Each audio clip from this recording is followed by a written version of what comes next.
Hey, folks, welcome to the Sunday Night Hang. I'm Ben. If you're new, please hit that subscribe button. I'll get it right one of these weeks. Yeah. 4 years. Sure.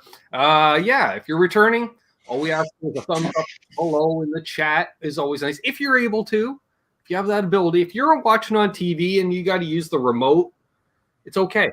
It's okay. We get it. We are having a special treat tonight. I didn't tell them off air, but one of the most watched hangs I've had in the last couple of months. Wow. Was part one of our hang of Charles and me just talking local music scenes. I had such a great time, you guys. It's good to see all of you. It's funny. We have a real tight little circle that we run in with these YouTube channels. And a lot of our people are sick right now. A lot of people down with COVID, and Tommy, prayers for Tommy right now. We were fortunate enough to speak with him. You've spoken to him a little bit, haven't you, Ben? By text. Yes. I was texting with him. I think, you know what it is? Even though he's been through a lot, he knows my schedule because if it's 10 to 15 minutes before I have to do one of these shows, he messages me for the first time in like 5 days. And I'm like, Excellent. You're a dick. I love you, Tom. I hope he's watching. We all love you, Tom. Get well, and thoughts and prayers are. We saw him in. He was in RJ's chat yesterday morning. Really? That's great. That's great. I'm glad to hear that. I'm so glad. He had said yes, he was back in the hospital, but he's supposed to get out tomorrow. Great. And so I told him, of course, his chair is always open on the Canucks with Guitars show. And if he wants to bleep in at some point over the next couple of weeks, just to say hello, not necessarily even do the whole show, just a hi, everybody, It would be cool. So good to see you, Tommy. It'd be so good, man. Absolutely. So, yes, if you have any questions, comments, concerns for either of us or, what have you, mention it in the chat. I think we should get to roll call because, if you wait too long, then there's like 75 people watching and then you're like, dang it. All right, well, this is going to be 3 minutes of roll call. So there you go. We got 35 people in here. So I'm going to start from the bottom and go to the top. We've got BC Rich 581, Vince RJ, Tim Thomas, Janice Lala, Keith Campbell, Tim Thomas, Zach Thong, Sandra Pokerney. Hey, Sandra. Eddie Van Haskell, Craig T. Tomlinson, Scott Brockway, Hip Metal Works, Thomas Santiago. Thomas, my brother, how are you, man? Symmetry, we got the whole West Coast. John Duchesne, that's like BC taken care of. Here's Michigan's Guitar Man 45, Absolute Mayhem. Right down good to see you, man. I knew Mayhem would be here tonight. Mayhem. I knew it. Charles 75N, he's been huffing glue fumes today, maybe. It's good to see you, yes. Let's see, who else do we have in here? Terry's 3Gs, moderator and co-host of Canucks with Guitars. Good to see you, Terry. Yeah. Cushman NYC representing the East Coast. Randy Crooks representing Iowa. What coast does it have? It doesn't, but it's a cool state. I like Iowa. Let's see. Octopus Ears is here. Hey, what's going on? Awesome. House of Twang. What's a twang, brother? It's good to see you, man. Dylan Washburn, Chief Bottle Washer over at Flipside Music. I'll say Chief Bottle Washer, not head honcho, because that's Ike. So we actually have, he's kind of the other face of Flipside, we'll say. He's the other face. Yes. That's and awesome. He says arms healing up. He had a bit of an automobile accident, and so he's hoping to get back to playing soon, which is I noticed that. It looked like I saw in his last Flipside cast off, replaced by just a brace, if I'm not mistaken, Dylan. Hey, that's moving forward. That's good, man. That's awesome. Who else do we have in here? Rob 212. Hey, Rob, what's up, bro? Good to see Rob. Martin Lemaire. Billy Baloney. Billy, what's up, man? Wonder if they carpooled. Probably not. They don't live anywhere near each other, and they're both at home. Yep. All right, let's get back down to the bottom here. Let's see. I don't want to make sure I didn't miss anybody. Gotcha. Oh, Leo, you snuck in. What's going on, Leo? Good to see Leo in here. Yeah, glue sniffer. That's right. Yeah, he's been a glue sniffer all day, Scott. You're right. Well, explains his love of certain YouTube channels. Jeff K, Travis, Jeff Simon K. Harford, Big Hoss. Simon, what's going on, Hoss? Good to see you, my man. Yeah. Mark Effects, Randy Upchurch. Yep. Hey guys, it's nice to meet you, man. So all the cool kids. A lot of new names. I see Jack Dave. Collins. Dave, I haven't seen you so long, bro. It's good to see you, David. Jason Lindholm as well. Jason, it's good to see you, Jason. Nice. So I'll be honest, I did not recap our last hang, and based on certain lifestyle choices, we'll say, all I know is we had a really good time, and I remember we talked. I remember what bands we had discussed, but in a few stories, because funny enough, it's still like I just picture you at the broken key in the ignition. And the way you mentioned David Lee Roth, comes walking out, and I'm just picturing this, Mad Max face was priceless. It was priceless.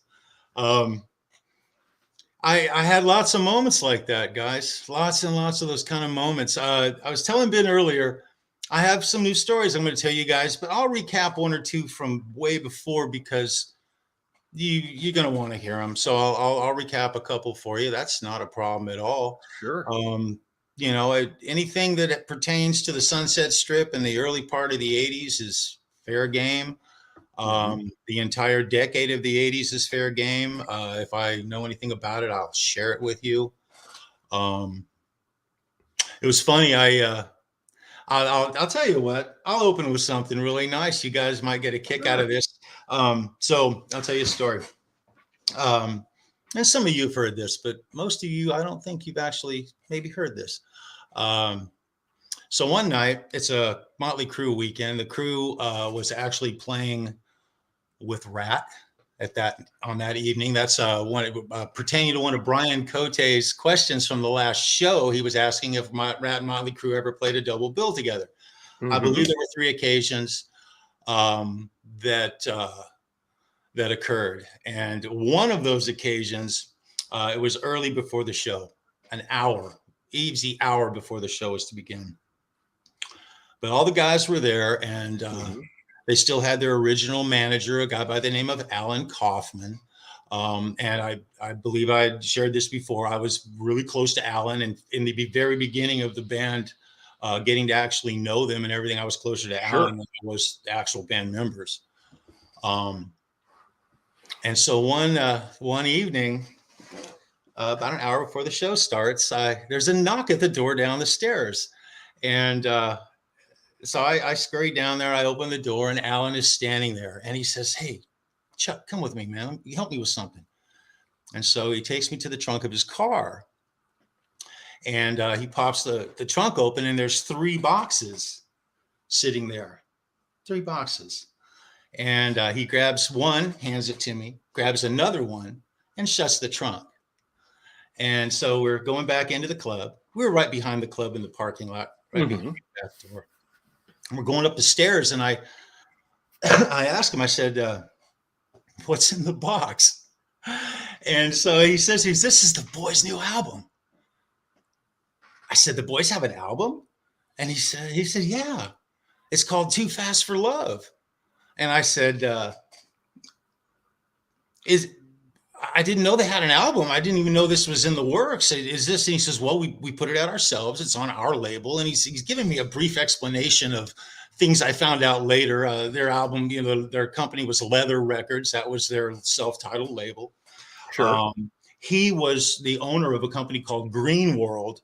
And for those of you in the know, Greene World was a major promoter and producer of several big bands in the 80s. I believe they had a hand in Great White, for that matter. I believe I'm accurate on that. Anyway, I think so. That being said, I said, "So this is their album." I said, "Is it got like the songs from their set list on it?" He says, "It's their set list, essentially. These are the songs they play."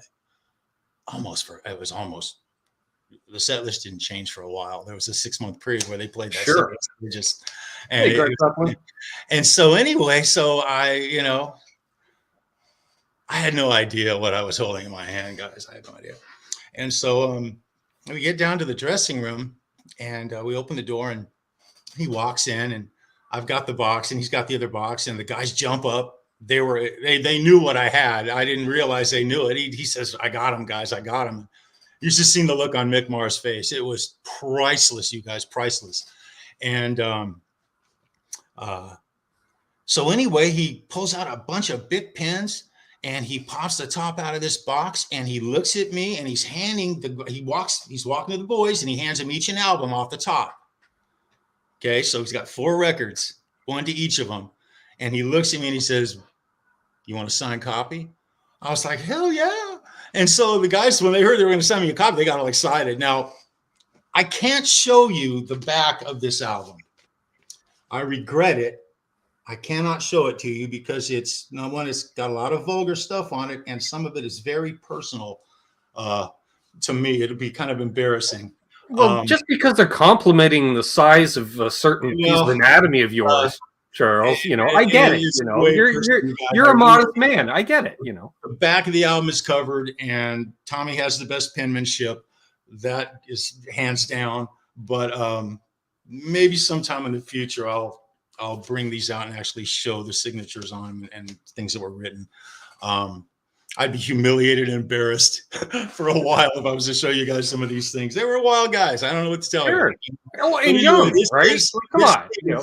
The 5th copy of the original production pressing of Too Fast for Love. This awesome. is the original before it was remastered by the new label and put out. And it's my prized possession. So, I can say, weird enough, being in small town Ontario, of course, being a kid, like you would go to the used record shop as much as anything else to try to score, because you want the complete catalog of every band you liked, regardless of quality of work. And for myself and my friends, like everybody had the Theater of Pain album. That was the album for us. Absolutely. If you had an older brother, it was Shout at the Devil. If you had a much older brother, like your second older brother, they had Too Fast for Love, because that's kind of the way it went. Yeah. And so I was at the local, and I'll throw it out there, Zap Records. For those in Southern Ontario know, there's a chain of used record shops. And I picked up a copy of Too Fast for Love. And, I'm listening, and I think I was 13 by the time I picked that up, Yeah. And I was like, wow. And I liked it because it had a real punk vibe to it, just because of the lack of production. Yeah. I really dug that, and I love Tommy's drumming on it. Like that album's what made me in love with Tommy Lee as a drummer. And I remember talking to some friends. I'm like, I had this one track, blah, blah, blah. And they're like, what are you talking about? They're like, what do you mean? Because apparently I bought secondhand a cassette of the Leather Records pressing, which who knows what, 10,000 LPs, 10,000 cassettes before they were signed, an initial run of maybe. Yeah. And somehow it trickled to small town Ontario, and I picked it up. And then by the time I got into 9th grade, a buddy's like, I will trade you my entire Iron Maiden discography for that cassette. Wow. And I wasn't a fan of the extra track, so I was like, done. And then I got into Iron Maiden as a result, because he's like, here's a suitcase of cassettes. Excellent. Yeah. That's so cool. And then I went and got the Atlantic version or the Epic version anyways. Yeah. Which did, I think they reversed A and B as well, or there was a couple tracks that were switched around, I remember, in the track order. Because you know how it is. You get used to listening to an album, all of a sudden I'm like, that's not the song after that song. That's it. No, the quality on it, here's the thing. Until there was better quality, I didn't really care. It didn't matter. I cranked it up. I put it to 10. I played the shit out of it. Knowing what I know now, I would have had them sign my copy, bought another copy that still had the cellophane on it, and stuck that sucker back. Oh, geez. But yeah, I hate to think what a Leather Records pressing is, especially vinyl, because vinyl being that much more collectible. Well, they were so proud of this album, you guys. Oh, yeah, no doubt. Happy guys. And it's not like you just have your home recorder now, a CD burner, and make your own album. Well, this was after this was right after I told a story on another show about them making decisions. In fact, I think it was just last week on Fruitcake Tony's channel. There was this one evening I had come to the club, and Tommy and Vince were sitting huddled up halfway up the stairs, just sitting there, and they were whispering to one another, and the look on their face was like, I mean, like they'd lost their best friend or something. It was horrible. They had just look of dread. And so I happened to be with Robin Crosby at the time, and he actually gave me a ride to work that day. My car was in the shop, and he but I just told this story, but I'll tell you guys, he drove a shitty blue Chevy Chevette hatchback. If you can imagine that with Robin Him Crosby. folded into a little Chevette. If you can imagine him sitting in the front seat looking like a rock star. Very seldom did I ever see him not dressed. Right. A few times I saw him where he looked pretty rough, but for the most part, he made sure he looked. I'm not going to lie, Charles. That was something my dad taught me. Being a musician was when you walk out that door, you're Charles Greene of this band. You're always promoting the moment you walk out your front door. Absolutely. So that makes sense. That Robin was always together, type thing. Well, the whole band was. Yeah. And that was a big deal. I remember reading Stephen Pearcy's book. He mentioned that. Like, appearance was a big deal. You didn't go out in your pajama pants. It was everything. The first time I've actually met Robin, the very first time I met him, I was leaning against a wall at my post in the whiskey, and he came up and he was standing next to me, and we were just a couple of tall guys, and we started shooting it. And turns out he's living at the time at his sister's in the town I came from, Manhattan Beach.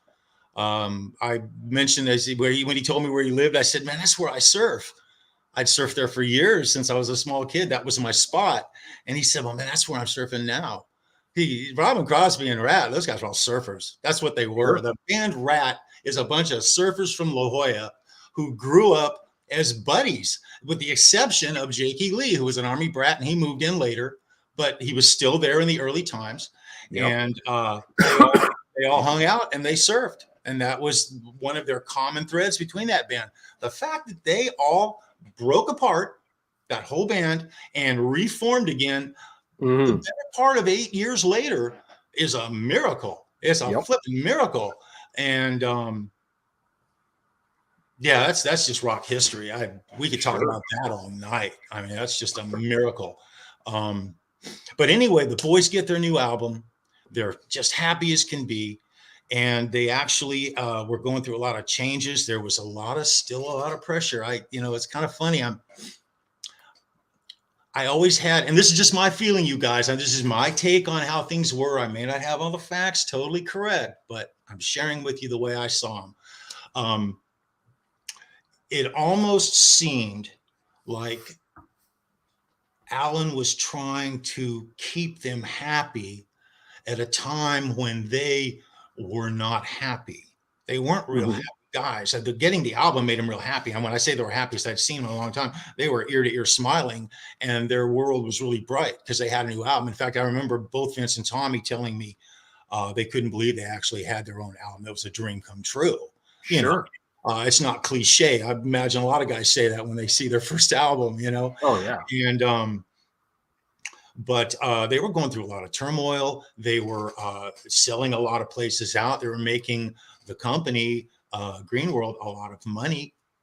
They were selling out everything that they did. So they were becoming uneasy based on, they had anticipation. They were in a rock environment. Their emotions ran high all the time. And they were just waiting for things to break for them. So this album's there. They're happy. It seemed kind of to me, though, back to what I was saying, that Alan was maybe trying to appease them, to keep them happy.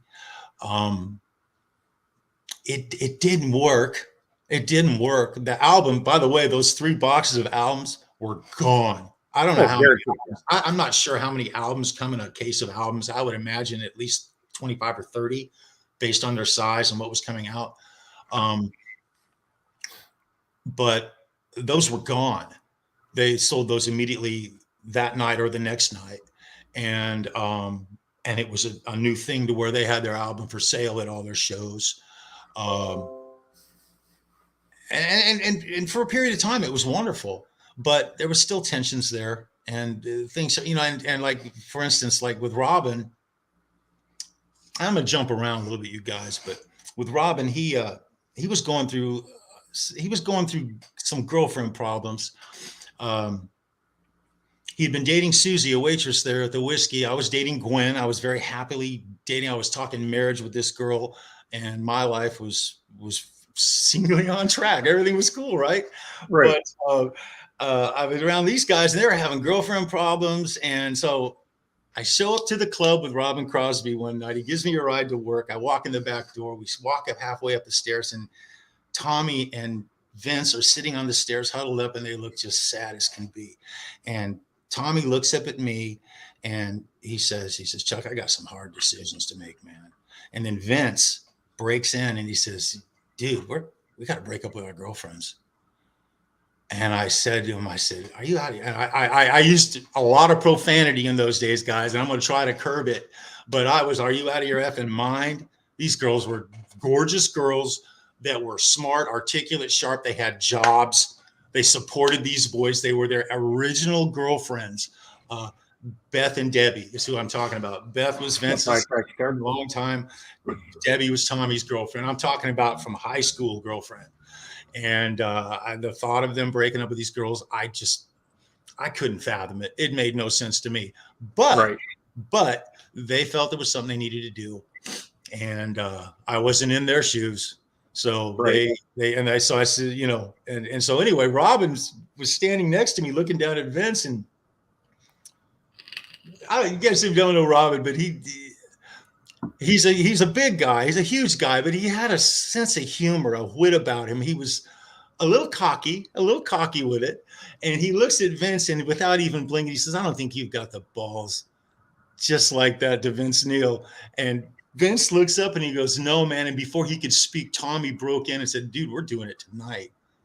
And I said, tonight? You guys are doing a show.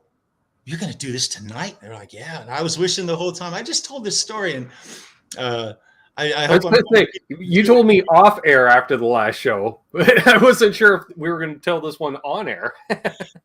Did I tell you about? I told you I was going to get ready to tell the story. Yeah, I was contemplating whether I should share it or not. But yeah, it's so I'm thinking, like, when you're in your mid-20s, like I see the allure. Things were different then than they are now. We'll say, again, certain lifestyle choices, I guess. I have to say, in their defense, when it first came down, I initially heard it.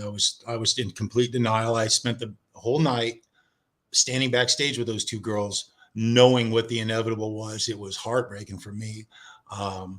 And if you girls are out there, I got to remember these people are still around, Ben, and I'm telling stories. I was going to say, I did get a comment on the last video, awesome stories, Charlie. And I went, okay. Well, one of these days, Vince or Tommy, if they get wind of this, you will be contacted. I promise you. I love those guys. They have an open invite to come on and say their version. Let's leave it at that. They have an open invite. If Tommy Lee or Vince Neil wants to come on, they are more than welcome to tell their side of the story. Well, I used to say, well, it's a big world and this and that, but you'd be surprised who I've run into on YouTube so far. And, sure. I'm just dreading one of these days that somebody's on here that I threw out of the club. But I hope that doesn't happen. But anyway, chances are reflective, like, yeah, I kind of deserved it. So. Yeah, well, I'll say this. I didn't do that frivolously. If someone got tossed out of that club by me or any of the bouncers there was a good reason for it. And they most likely deserved less than what they got. So, I mean, most likely deserve more than what they got. I'll put it that way. I like that. Mayhem says they have to co-host with Charles too. Yeah, so Charles will be on here too to keep them honest. Well, we parted company in wonderful ways. Wonderful ways. I'll tell you guys another story. I'll tell you guys a story.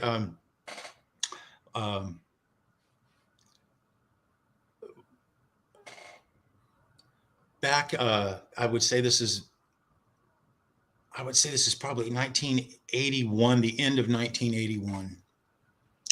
And oh God, you know what, guys? I was going to tell you a story, and I thought about another story, and I blanked on the first one. I apologize. We might get back to it. We'll see. I want to get my timing straight on these. So I had told you guys a story about Gwen breaking the key off in my lock, and I had told you guys a story about. I didn't tell you the story about going to the party after the Rat Show with Michelle Noval, and Right. I'll tell you that story. That's what I'll tell you guys, and then I'll come back to the one I was going to tell you. It was a Rat party at the end of 1981, and there was a radio station, KMET Radio, had a late night, very late night. A guy by the name of the Young Marquis, and he No relation to Biz Markie. Well, he came on. He was kind of a Groucho Marxy kind of a dude. If you think of Groucho Marx, he was had that kind of a vibe. Sure. But he was. He had a guy named Stanley with him who was like his co-host, and then they would bring on other characters. And what they did is they would do vaudeville style radio. Like, back in the 30s and 40s, they would tell radio stories and people would be riveted to the radio listening to whatever the story was, right? Well, they would do that kind of a thing, but it was really retro, and they did it in the early 80s, very late night. And so she decides to have a party. She was, her name is Michelle Noval. She was played a actress. She was an actress and a radio personality. She played on the TV show Emergency and Adam 12 in the 70s. And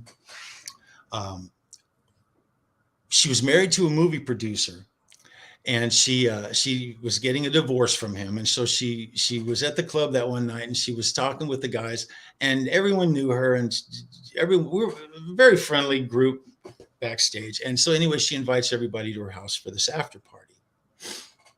And so all the guys from Rat went to this party. All the guys from the crew were at this party. Don Dawkins was at this party.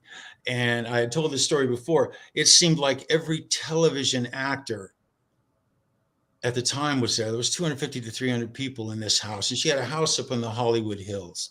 When you go up to it's funny when you go up into those hills, if you guys have never been there, you basically are winding up a road up a hill. And then there'll be just a garage and like a door offset. And then these houses are many times 3 and 4 tiers that go down the side of the mountain, and they're large and they're very nice, and just beautiful homes up there. And so my girlfriend and I, Gwen, we go to the party, and I went with Robin and Susie to this party. And I don't know if you guys have heard about, you guys are going to love this, man. Remember Tawny Katane? Oh yeah, well aware. Yep. Video model. She was in the White Snake videos. She was also on the cover of both Rat, the EP, and the Out of the Cellar. Well, her and Robin were boyfriend girlfriend in high school. They had dated for years. When he actually moved up to L.A., him and Steven, when they came up, she came with them, and he hadn't seen her in about a year. So a fight breaks out in the kitchen of this house, and it was a quick fight. And I was telling the story, and I cannot remember who the guy was that Stephen Piercy of Rat got in a fist fight with in Michelle's kitchen. He's a rocker. He's a lead singer from not a real well-known band, but it was, I want to say it's the lead singer from a band called Agent Orange, which was a punk band. I've mentioned them a couple of times. Mm-hmm. They kind of were in this group that we kind of circled with in LA. It's kind of funny.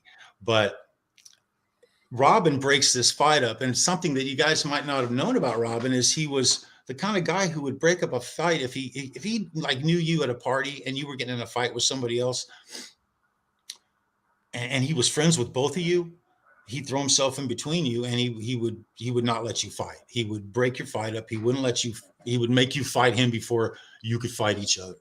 And he would do that for his friends. He was a real gentle giant till he got upset. And that's the first time I had ever seen him really lose his temper. And he went off on Steven. And Michelle Novell just happened to come over after he broke with the fight. And we were talking and stuff. And my girlfriend my girlfriend Gwen and I, we were kind of, hanging out. And I was trying not to get involved in any of that. I had nothing to do with that little kitchen thing. I was just observing it. And, but that just goes to show you the kind of guy that he is. But about 5 or 10 minutes later, Tawny Katane shows up at this party, and Robin loved that girl, guys. I mean, he talked about her a lot. The subject of Tawny, I've said this before, the subject of Tawny Katane coming out of Robin Crosby's mouth happened a lot. And even when he was dating Susie, this one time I was at Pioneer Chicken. Guys, it's an LA thing. It's like kind of like I don't know if you guys are familiar with Pioneer Chicken. I don't even know if they're still around in LA.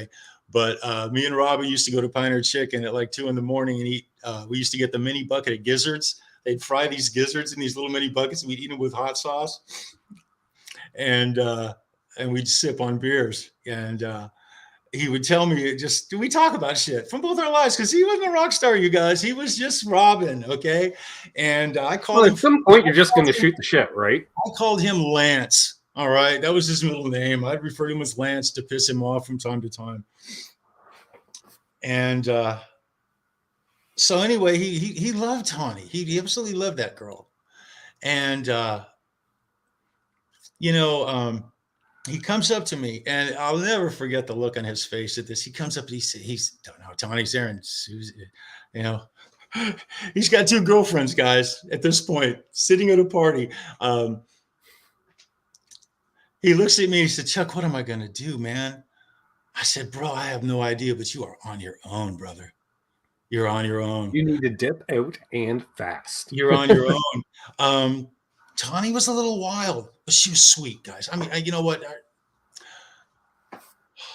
I'm just making a judgment here. She became a product of the environment that she was in, and it ate her and a lot of her friends up. I mean, she ran with a group of friends. It wasn't just Tawny. There was a bunch of girls that. Oh, I can only imagine. There was a bunch of girls, and lots of them. I knew a lot of them. Many of them, not personally, but we were very friendly. We made it a point to see each other. I remember. I'll tell you guys a story. I got to start. This is a story I was going to say before, and I apologize for losing track before, but you'll appreciate this. So it's a Motley Crue weekend. It's 1982 by now, I would say. It's probably January, February of 1982. And I come to the club.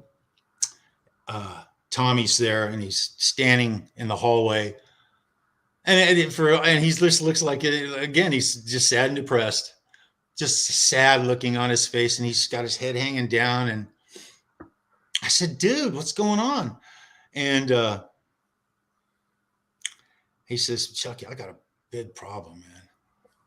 I said, "Well, what can I do?" He said, "My dad, he just had open heart surgery. And him and my mom and my sister and my little brother, they want to come to the show." And so I said to him, "What do you mean open heart surgery?" And he said, "Well, he got out of the hospital about 5-6 days ago, triple bypass, 1982. Okay. That's, surgery's come a long way. It's 1982, guys." Yeah. So, Haas says Charles Greene equals story tangents equals we love it. Exactly. Thanks, my man. And so I said to him, "Well, what are we talking about here?" And he says, "Well, they want to come to this club. You know what this club," he looks at me and he says, "You know what this club's like when it's full. Where are they going to go? Where are they going to sit? And I said to him, I said, you know what, dude? I said, let me see what I can do. You know? So anyway, he goes back into the dressing room, and I go down to Louie, and I said to Louie, I said, Louie, you know, Tommy's got a problem. His dad just had open heart surgery, and they're insisting on coming to the show tonight, and there's nowhere for them to sit. What can we do for them? Now, I went to Louie specifically instead of going to Red Keller, because Red Keller, I'm not going to say anything bad about him, but I butt heads with him constantly towards the end there. It was very unpleasant working with him towards the end. I'll share some of it with you guys. And he says, this is what we'll do. He says, and he points over my shoulder, and he says, you see right there? And he was pointing at the upstairs off the bar. There's a little jetty where the go-go girls used to dance off a cage. That was their access to the cage. He says, we got 2 bar tops sitting right there. There's 4 of them, right? And I said, yes. And he says, we'll give them Michelle as their waitress. And this is not the Michelle who did the booking. This is a Michelle, another waitress. And by the way, Michelle, if you're out there, I love you, sweetheart. And he says, we'll sit them there. You and I can keep an eye on them, because from my station at the door of the backstage, I can see directly at them. And as long as they have a waitress who can communicate, and Louie can, you know, and Kuko, the bar back, can keep an eye on them, sure. And they should be okay. So they're going to have a seat, the best seat in the house. So anyway, about an hour later, there's this knock at the door, and I open the back door, and there's this family standing there looking like they're ready to go to church. I mean, literally, like they're ready to go to church. His dad's standing there, but his dad looked white. He was just pale white, and he didn't look great. But he had a smile on his face, and his wife, Tommy's mom, and his sister, beautiful. They're so beautiful. And his little brother, it was in a little brother's in a blazer, looking just like the dad, kind of like a miniature version of his dad. When you guys think of Tommy Lee's dad and mom, you have no idea. They're the most straight-laced, look like they went to church their whole life. Wonderful looking, just wonderful people. Oh, yeah. He was definitely the black sheep. Like, one of these does not look like the others. Well, I was fortunate enough to get to meet his sister and get to know her pretty good. And she's awesome as well. But anyway, so I get him in there. I get him up. I bring him through the back way, through the side door, and get him set down. The boys pull off just the most kick-ass show you have ever seen. And they got to watch their boy do it. It was awesome. Absolutely awesome. Walked him to their car after the show. Got a hug and a handshake from his dad. I got a hug and a kiss from his mom. Got a hug and a kiss from his sister. I got a handshake from his little brother. And when I got back to the club, Tommy grabbed me and gave me a big sloppy kiss right there. So, yeah. He was very grateful for that. It made us closer. It brought me and him a lot closer.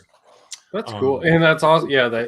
I think you went the right where you went. You know, you go to, let's be honest, Louie would have the final say on certain things. Like he had, you know. Well, a lot of people don't realize, but he was the heir to it all. Exactly. One time I was up in the, I'll tell you guys a Red Keller story. It refers to Louie and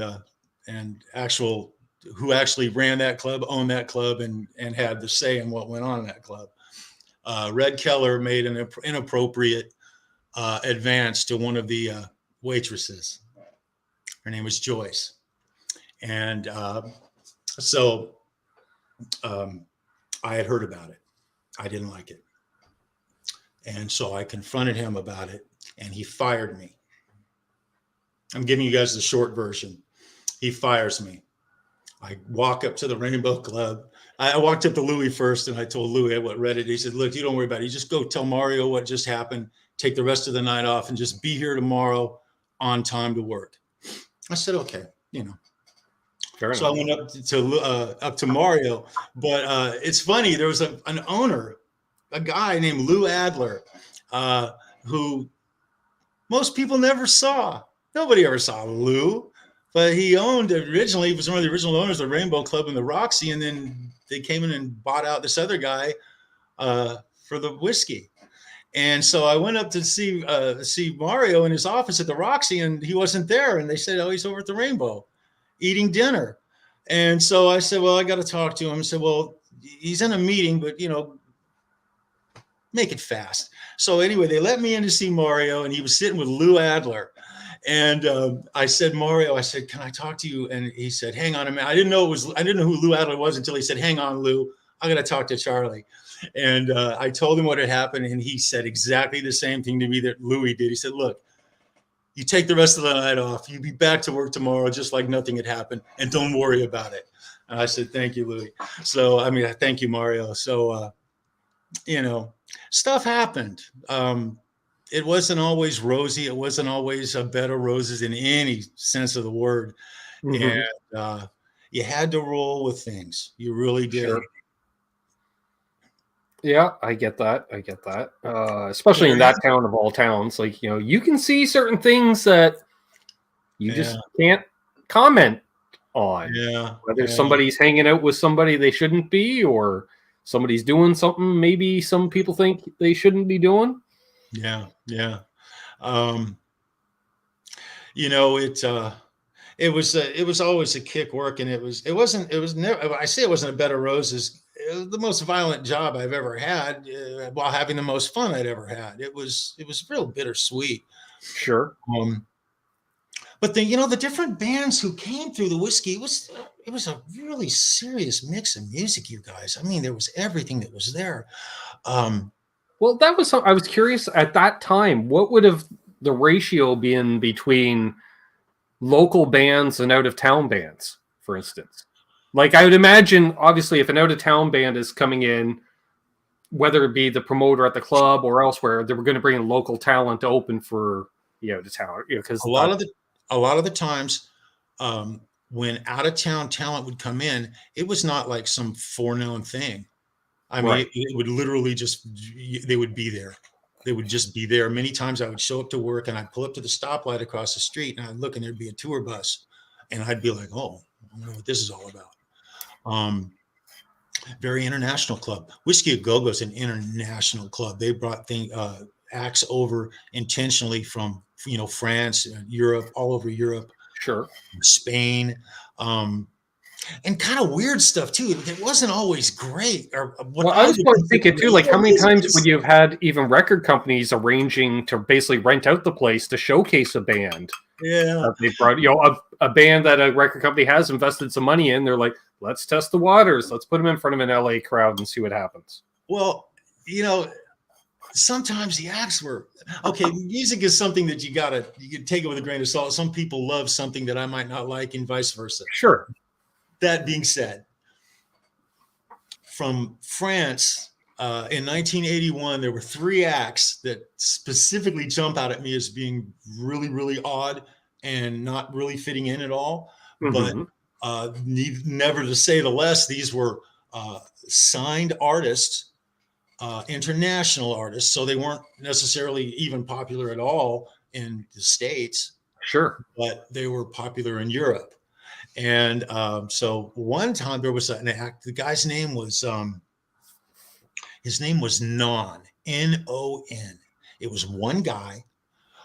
He had a microphone in front of him and a 2-octave Moog polyphonic synthesizer sitting on a stand. That's it. That's the show. That's the act. Okay. And you I don't know if you guys remember on Friends, when Ross Geller would pull out the synth and he would play and you'd all laugh because it was hilarious. That's what this guy did. It was almost identical. And when I saw Friends doing it seriously, when I saw Friends and I saw them do this guy, I swore I had a flashback thinking about, like, wow, man, I wonder if they got that from that guy Non, because it was really, and it was weird. It was really strange. Hey, you never know. A writer hanging out in the club back then, it was not quiet riot. Let me tell you. Another time. Is that Boner Jams? Yeah. What's going on, Boner? It's good to see you. Besides those 2 clowns on Metal Wednesdays, metal. Ladies and gentlemen, I present you a few of the sexiest men on the interwebs. Hope everyone has a great week. Great show, gents. Thank you, Boner Jam. I almost wore my Boner Jam shirt tonight, but I thought, no, rock the orange shirt instead. Nice. Where was I? Boner threw me off, man. Where was I? Oh, he does that. Dang it. Hang on. Folks, chat. I was on a roll and I forgot where I was at. I know where I was. It's all good. So that guy Non was an act, and he was from France. He didn't speak any English either. It was really strange. Imagine that.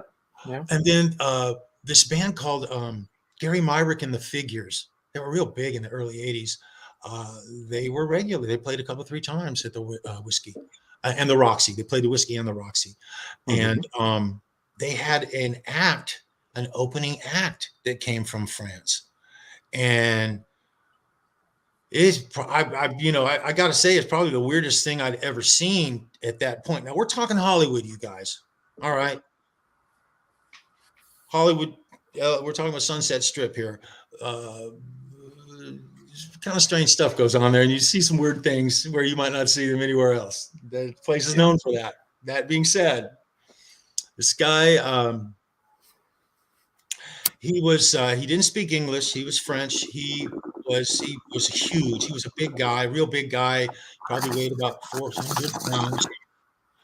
He wore a wedding dress, and I'm talking about a wedding gown, a full-on gown. And he would come down the stairs onto the stage, and while they're playing, I kid you not, the orchestral theme to The Lone Ranger. Remember the movie, the TV series, The Lone Ranger, the opening? Well, that's what would be playing. And then he would come down and he would sing operatic vocals to that orchestrated music. Weirdest thing I'd ever seen at the Whiskey. That's more of an artistic piece. Well, I would think than a music. So one of the times I had to escort someone from that club was that gentleman. He came on. I'm not going to tell a bunch of bouncer stories, but I'll tell this one. He came upstairs after his first show, his first opening. He opened for the band to come on, and the manager for Gary Myrick was livid. He was like, "What in the world? Who booked this guy?" It was weird, man. And so he offended this guy. This guy got offended, and then this guy got violently mad, and because he fired him. He said, "You're not working for us anymore." And so the guy got physical, and he grabbed the manager by the throat, and he was choking him. And it just happened. I just happened to be down the hallway, and I hear this scream, and so I ran inside and I grabbed that guy, and I had to pull him out of the club. And it was one of the most violent removals of an individual. I'll say this: the worst thing you can remove from a club is a 125-pound drunk screaming female. Okay, hands down, that's it.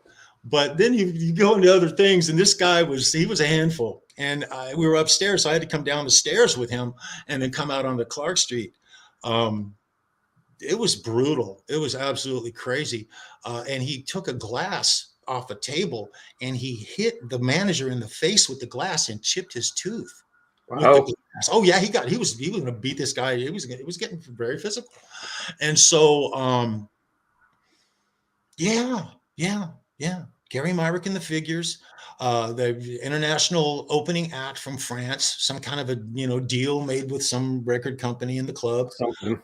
And then another time, the third kind of strangest thing that I'd ever seen, maybe not so strange by today's standards, but trust me, in 1981, this was really kind of hit me in the side of the head. I show up, there's a tour bus. I pull into the back, I come into the club, and Charlie's standing there and Randy, and they're telling me, they said, this is a what they call a dance review from Paris. It was a dance review. I said, really? And they're laughing, and they said, yeah, man, can dancers. Did you telling me that upstairs there's like I think there was like 18 to 22 of these can dancers. There's 18 to 22 females upstairs, and they're smiling at me, laughing. It was all guys. It was all guys. It was guys from France who dressed as girls and did the thing. And I was shocked. I was barely 20 years old. I'd never seen anything like that before. And it was shocking. It was absolutely shocking. But they're great dancers. The show was actually a really good show now. I'll say that. All the 3 weird shows, that show was fantastic. Those guys were great, but it was not my thing, and it was really different. All right.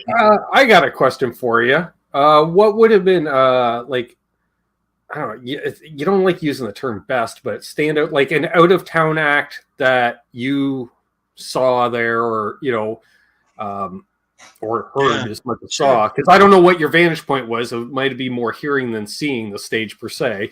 But that's easy. You know, like, I don't know, like a band out of New York or Detroit or an international band.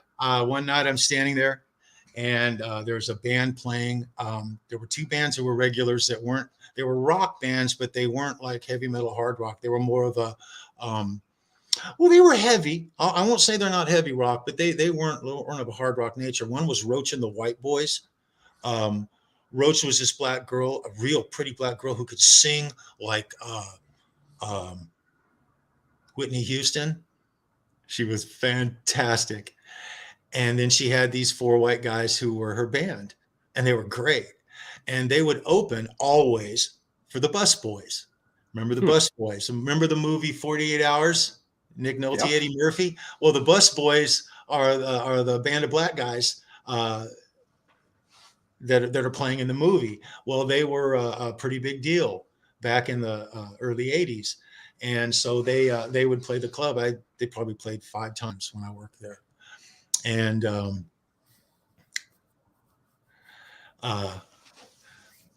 so I'm standing there, and Roach and the White Boys are doing their set.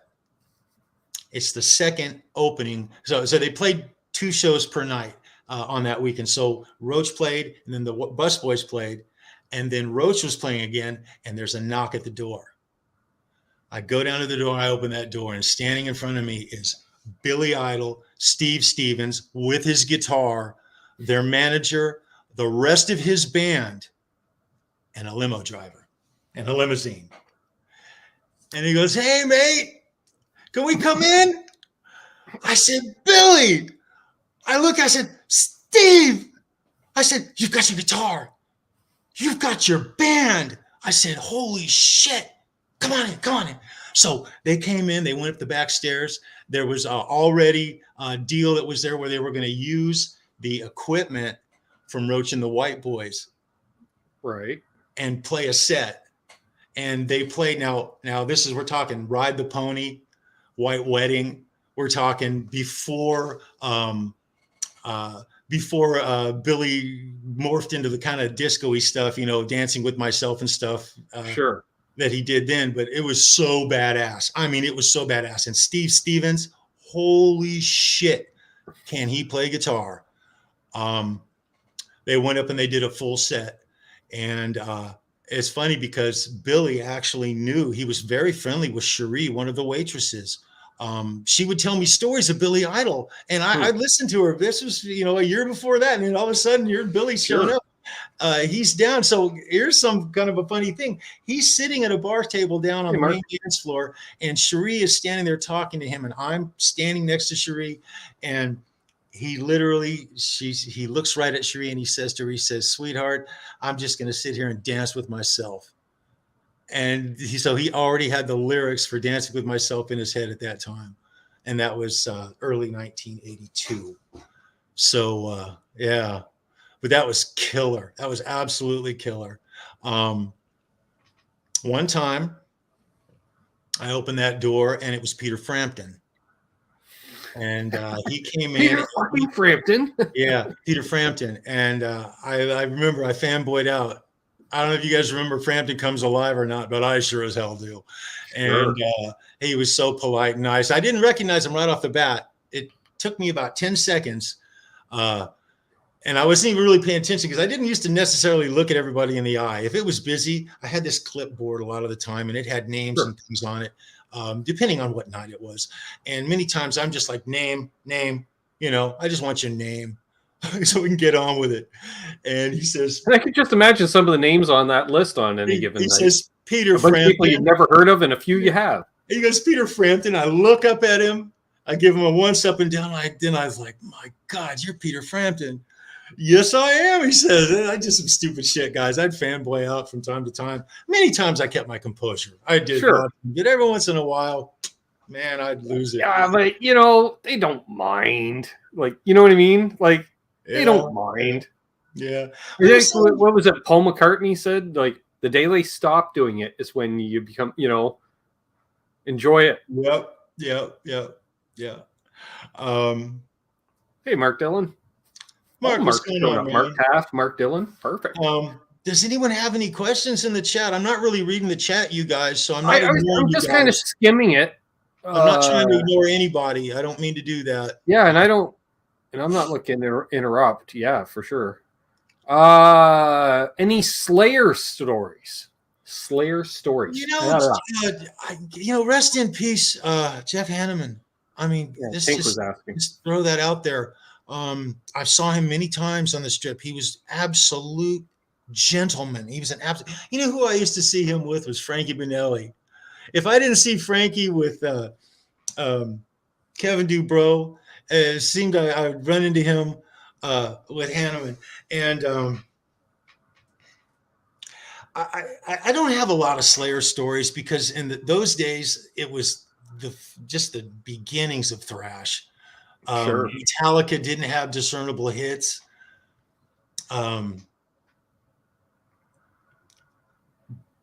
It was a weird time in the early 80s. It's funny, you mentioned Metallica. Scott just said any stories about Cliff, and I'm like, Cliff would have been up in the Bay Area. Oh really. Yeah, for Trauma, dude. I remember. Oh yeah, right.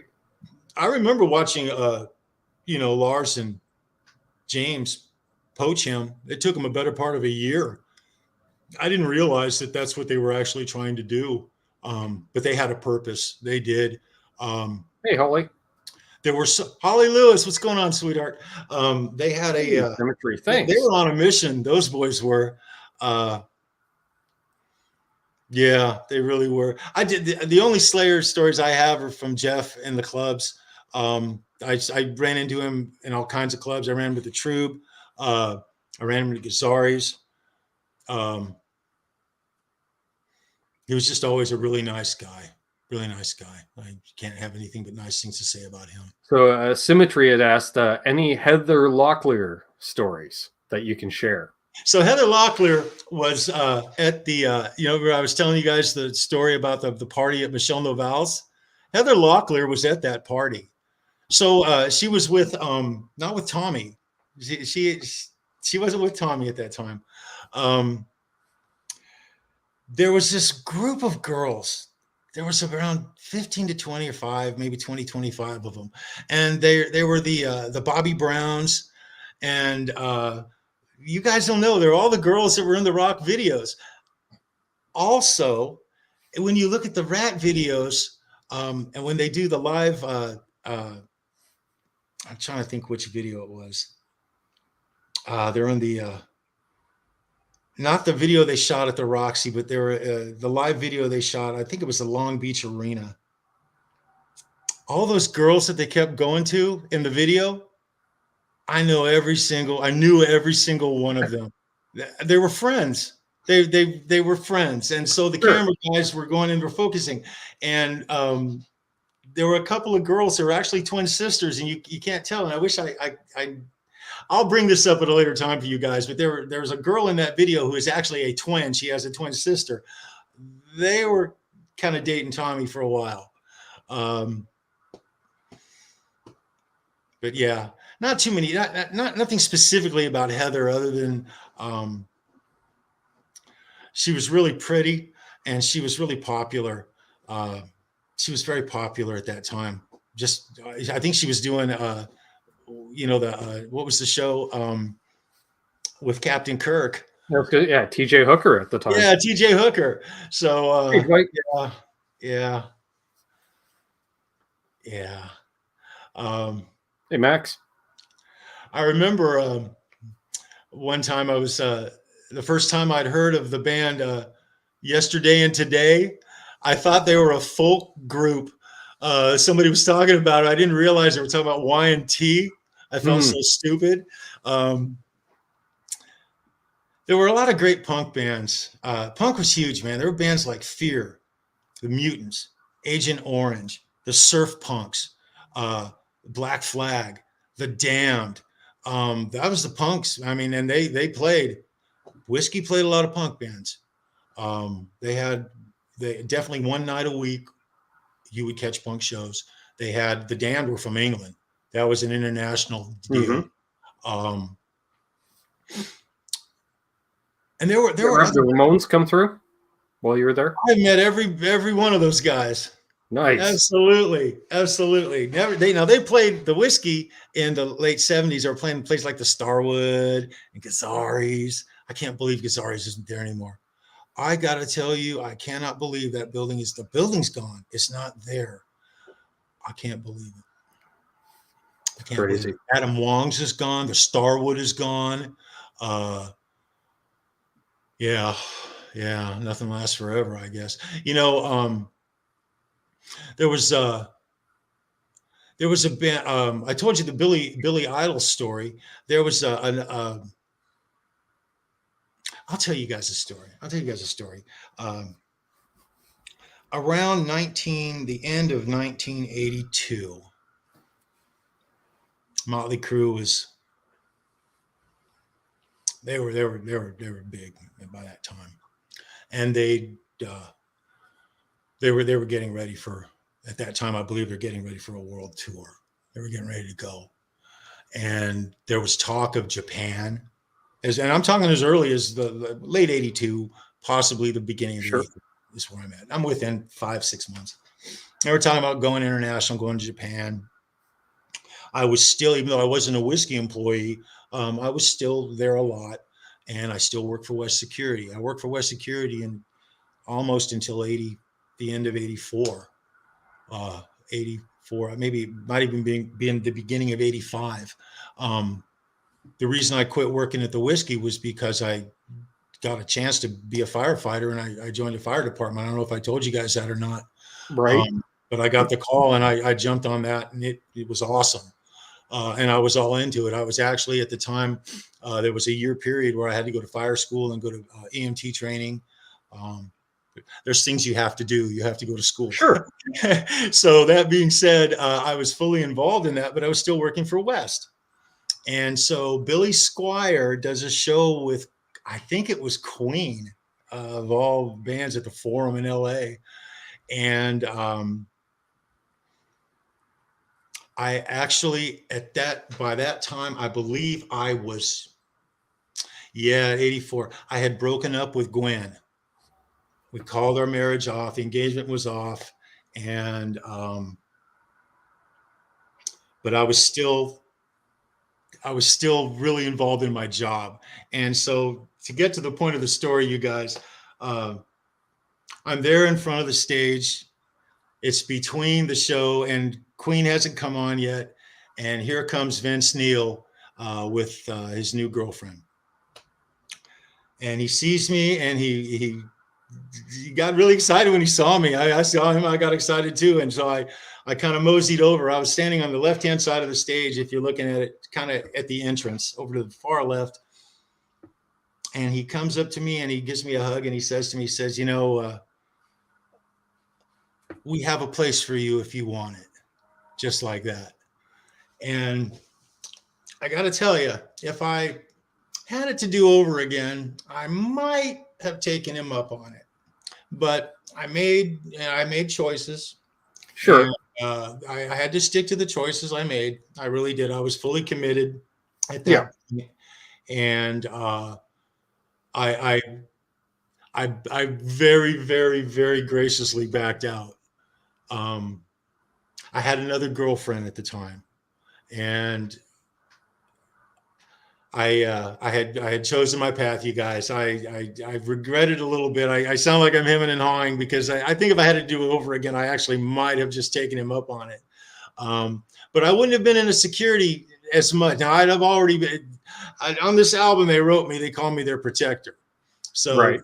you know, it would have been a little bit of security. However, Yeah. I would have probably, I would think like security / personal assistant well, type well, thing. I'd have got into roadieing. I would have probably ended Yeah. up getting into roadieing to some degree. But no, I chose another path. So Everybody in the entourage, you know, at yeah, some point, a lot of those entourage people have jobs within the entourage, you know, yeah, yeah.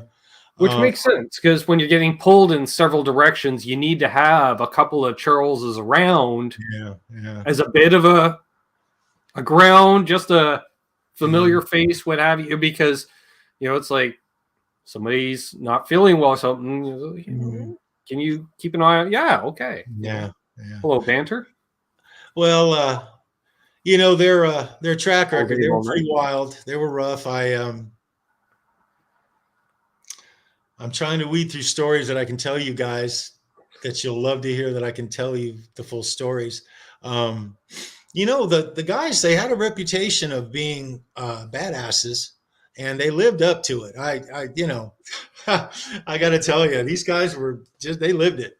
One time when Alan was still their manager, this is probably it's 1981, the end of 81. It was, I think, around October, November of 81.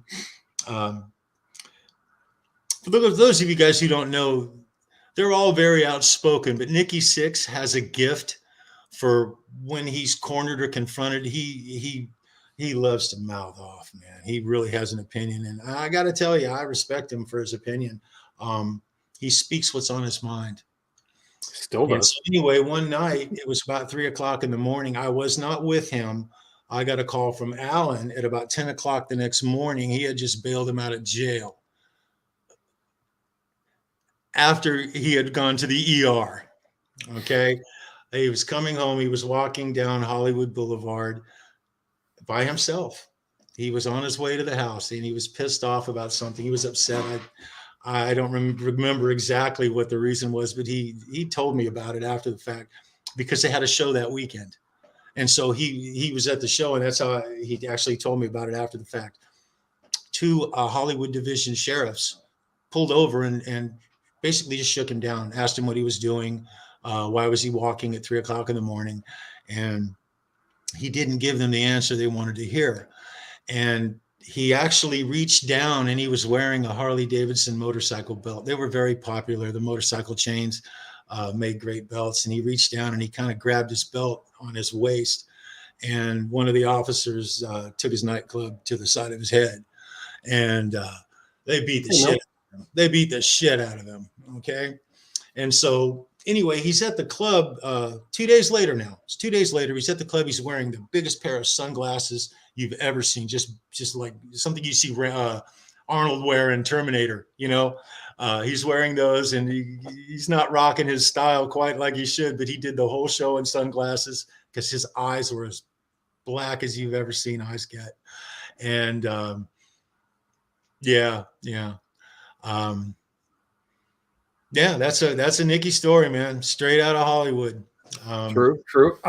Somebody had mentioned Tom Petty. Any interactions with Tom Petty at all?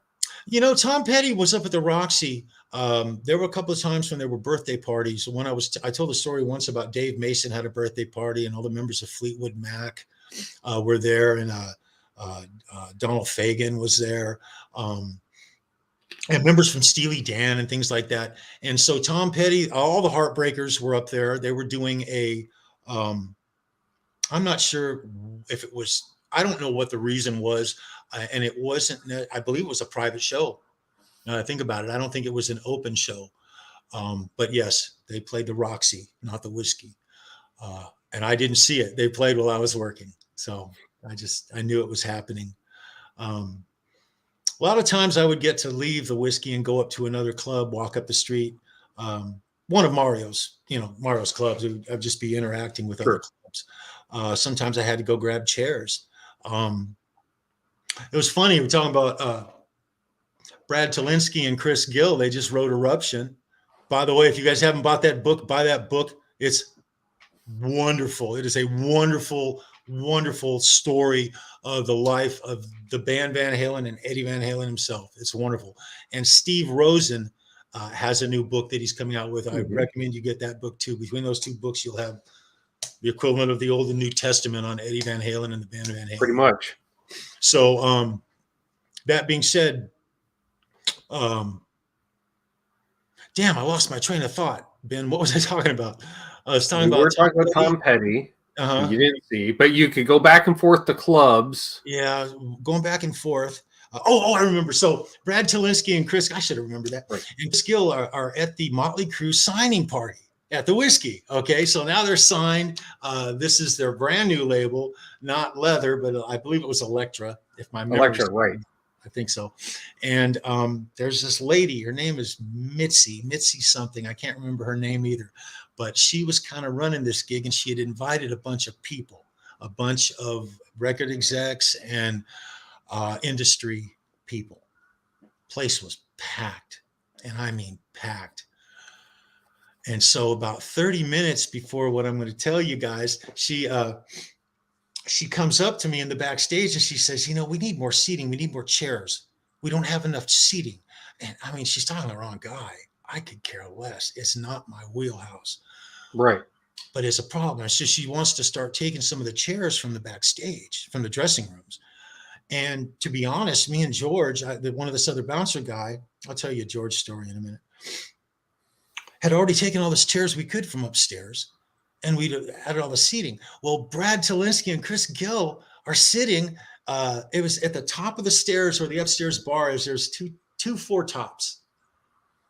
And they're sitting on one of those four tops. And Mitzi comes up to them and wants them to get up and give up their seats for some other people. And there's this, they're not going to get up. Those guys weren't going to get up. I heard them tell their story, and I remembered I was there. That was crazy. It was crazy because they were telling their story on Tony's channel, and I'm having this flashback of, wow. So about 5 minutes before she went up to their table, and she went up to their table with Nikki Sixx and George. Okay, she took Nikki and George up to their table to get them off that table. And about 5 minutes before that, she came up to me and George at the door and was saying, look, we've got to have more chairs. I said, Mitzi, we have already gone to the Roxy and the Rainbow Club and taken every chair that they will give us. There are no more chairs. Well, people got to get up. That's when she went over the table. That's when she walked over and told those guys to get up. Now, unbeknownst to them, they weren't going to get up, but I was so scared. I knew who they were. I didn't know who they, the outcome. And now I was so glad. But when I was on that show with those guys, they were that close because Nikki wanted them to get up. She wanted them to get up. The only reason they didn't have to get up is because Louis at the bar was standing over there, and he was just like shaking his head going, look, people are sitting down, don't need to be asked to get up. We're not going to have people get up out of their seats and move around. We're not playing musical chairs. And so I knew, because I was standing about 10 feet behind George. I didn't even tell those guys that we're possibly going to remove those guys from their seats. It would have been a scene. And I'm so glad it didn't happen that way. Sure. I love those guys. They wrote one of my favorite books, and but that's how it was in the clubs, you guys. It's somebody asked, was it Mitzi Gaynor? Yes, Mitzi Gaynor. That's exactly who it was. Who asked that? Was it Holly? Keith Campbell. Keith. Yeah, it was Mitzi Gaynor. Well, Ian's Guitar Shack mentioned it as well. Yeah, gotta give props. Yeah, it was Mitzi Gaynor. And she was all right. I got to talk to her a few times. That's not the only time I had to interact with her. Mm-hmm. But at that signing party, look, those boys were happy. And remember, I was telling you the story about before with the album. And I agree, Haas. Says the book we don't have but really want to read is the one with all your stories, Charles. Oh no, guys! I've said it before, and I'm going to say it again. There's a guy, his name is Paul Marshall. He is a radio personality. He's very popular, and he's got more than one book in him, and he has the book. He can write a book that'll put mine to shame. But Simon, I appreciate your words. I love you, man.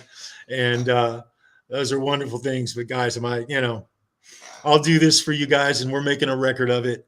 And I'll say it. We're an hour and 15, and there will be a part 3, folks. Because let's be honest, we're just hanging out, having fun here. And they love it. Someone from the chat, what about this person or that person? And that's just because it just piques a story or two, which is great. Yeah. It was just a lot of fun, you guys. There were so many bands, and there were so many kinds of Metallica wasn't a thing, but they were trying to be one. There was no hair metal. Not hair metal. Not like we know it. There was no Slayer. There was no Anthrax. They were morphed into. They were in something else. They hadn't morphed into that yet. Right. They didn't have their sound. Well, they hadn't made it out of the rehearsal spaces yet. Those sounds weren't there. Nothing off of the Black album about Metallica existed. It just the songs were so raw, and many times there weren't vocals. It was instrumentals. It was just crazy. It was crazy. Looking back at it now and seeing how things turned out, it's mind-boggling. It really is. And I was just thinking too, like you would have seen a lot, like how many iterations of Dokken before Dokken broke, right? Yeah. We know Don was working on that project for years. I love that. Or love Mickey him. Rat to Rat. Cool. Talk about Don. I saw him all the damn time. For the better part of a year and a half, I saw him at least once every 6 weeks. Sure. And that's a lot of times over a year and a half. What a gentleman. What a voice. He was a class act before they were known as Dokken. He was popular on the Strip, you guys. His band, Dokken, he played guitar. He was the guitar player. Right. There was no George. There was no Jeff at the time either. And in the beginning. And but he was known, and it's funny. It's funny. I told you guys about the bouncers, Charlie and Randy, and how they really didn't dig hair metal. Okay, they didn't. In fact, they were bad mouthing Motley Crue from the get-go. And from the very first time I met them, they were telling me about different bands who played there, and then they made this derogatory comment about this band named Motley Crue, right? But they had nothing but great things to say about Don and his band. Punk guys. Don was a very personable guy, and he was liked by everyone that met him. Back in those days, people do change. And I know that after rocking and rolling for the better part of 4 decades, you get a lot of stuff goes under the bridge and this and that. And I've heard some things lately. Keith Campbell, he says, I think I saw Dokken open for everyone. Never saw them headline in the U.S. back then, though.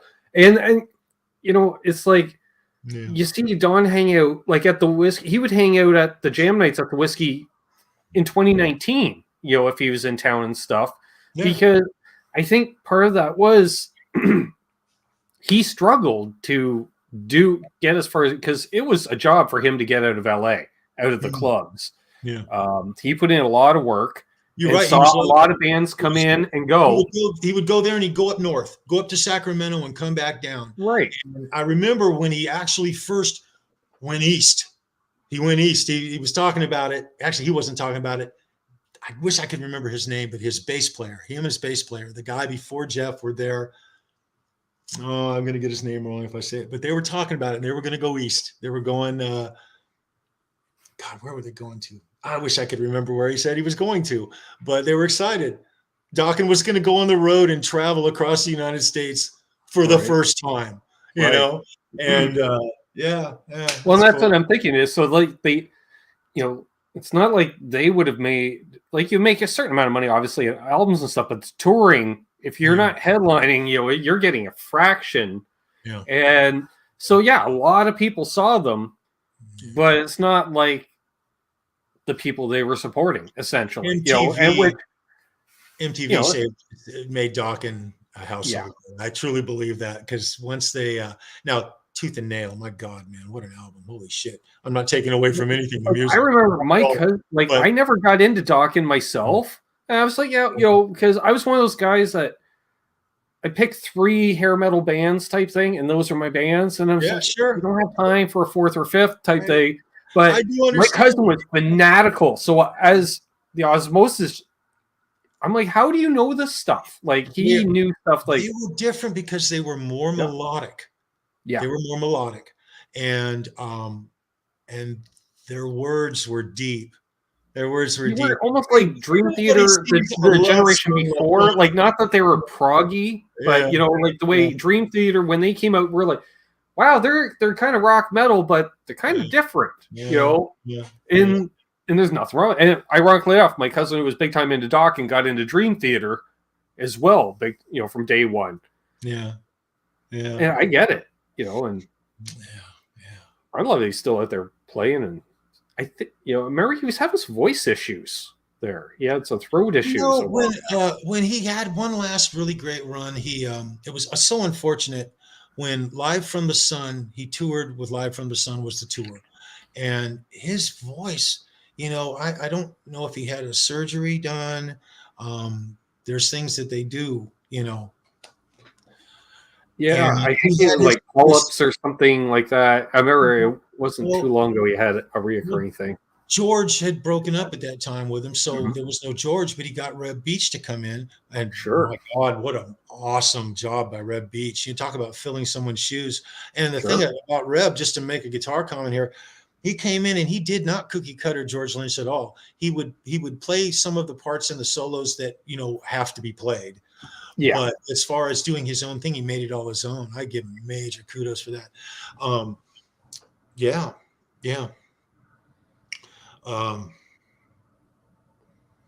Damn, I lost my train of thought again. Mark Dillon says that Juan was the bass player in Dawkins before. Yeah, that's right. Thank you. There we go. Before Jeff. See, I got to rely on the chat, guys. I got to rely. I know, and see, and this is the great thing because, like I say, there was lots of great bands that came out, and I hang out with my cousin, and we overlapped on some bands, but then there was bands that he liked, I didn't like, and there was bands I liked, he didn't like. Yeah, but that, who cares? Opinions are like assholes. Everyone has one, but I know, like, folks in the chat, we can bring up a band, and they're like, "Yeah, that's my band. That's their number one. It might be my number three." Whatever, it's all good. So they know the stuff that we can't quite remember at times. Yeah. I hear you, brother. Baloney says, "I saw Don Dawkins at a rib cook-off. Not good." He's there. That sounds like he was there for the paycheck. I get it. Yeah, things have changed now. You know. Well, what I was saying is, at Live from the Sun, he came out. He had his voice, and it was stronger than it was on the previous tour. It was fresh. It was new. It was back, and then he blew it out, like 2/3 of the way through the tour. It was gone, and he never got it back. He's never got it back. Doug Strong says, "None of this is my jam. Stories are still great." Exactly, because cool stories are cool stories. And that's the thing. Like, I could probably, again, casual Dawkins fan. I guess there's a couple of songs I know, maybe, but if they put out a Netflix, say, documentary, here's the definitive Dawkins documentary, I'm watching. Yeah. Because the story's the same in every one of those documentaries, but we love them nonetheless. It's like band forms, band makes a couple member changes, band breaks, band does 3 world tours later and 3 albums later. Someone's an alcoholic, someone's a heroin addict. Band's going to break up. People are going to do solo projects. And then eventually they realize, you know what? If we reform, we can put 1 or 2 zeros at the end of those paychecks that we're currently getting. And then you have like Guns N' Roses reforming. There you go. Which I don't care. If that's what, it's like literally the Eagles set the precedent with the Hell Freeze Over Tour. They were open in front. They're like, we are going to charge you through the nose for tickets. You are going to gladly pay for it. We're going to put on a phenomenal show, but we still don't really like each other. But we don't care because we're doing it for the paycheck. But at least we're upfront about the fact we're doing it for a paycheck. Let's hope they're doing it for the fans. Let's hope. Let's just hope, Yeah. Yeah, guys. I don't know. If I was Joe Walsh and I got to put up with Don Henley, I'm doing it for the paycheck. Otherwise he can play the songs himself. I've never been able to deal with the thought of after a band makes it, because I got to watch some bands make it, and it was like, you want to talk about shooting dice and just like the Sure. The lottery, literally, like winning the lottery. And then so they're in this band, they're successful, they have a fan Great base, lads. and then personalities and things get in the way, and here we go, and then Sure. we gotta break up. We're just, I don't need you anymore. I watched it happen a lot in Hollywood. I've watched bands break up in the hallway of the whiskey, dozens of them, dozens. Oh, yeah. Guys get pissed off, guitars will hit the wall, drumsticks come flying out the dressing room door, hit the wall. Yeah, that's rock and roll, you know. That's rock and roll, guys. Hey, any other questions, guys? Familiar with the band Heaven? I've seen them mentioned a few times. You know, I've heard of Heaven, and I'm drawing a blank on it though, but I've heard of them. Somebody would say if you like Crew, you'd like Heaven. Okay. I'm not familiar with them myself that I can remember off the top of my head. Keith Campbell's like, we are your reference guide. Yes, exactly. The community is the reference guide. Keith Campbell's such a rocker, man. You're such a rocker, Keith. Jeff K says, ever grub out at Pink's on La Brea / Melrose? No, I never went to Pink's and ate. I never did. It's a icon. It is a fixture. I heard about it. People would show up in LA. They went to Pink's and got some hot dogs or whatever. I've never even eaten a Pink's hot dog. Nope, never eaten one. And I'm an LA kid. That's crazy, huh? That's wrong. That's just wrong. That seems a little wrong. How it is. Bruce asked, how powerful was Blackie around Hollywood? I know we touched on Blackie a little bit the last time. Blackie Lawless was the shit. Wasp was the most edgy band I'd ever seen at the time. They went out of their way to offend the moral majority and the mainstream media.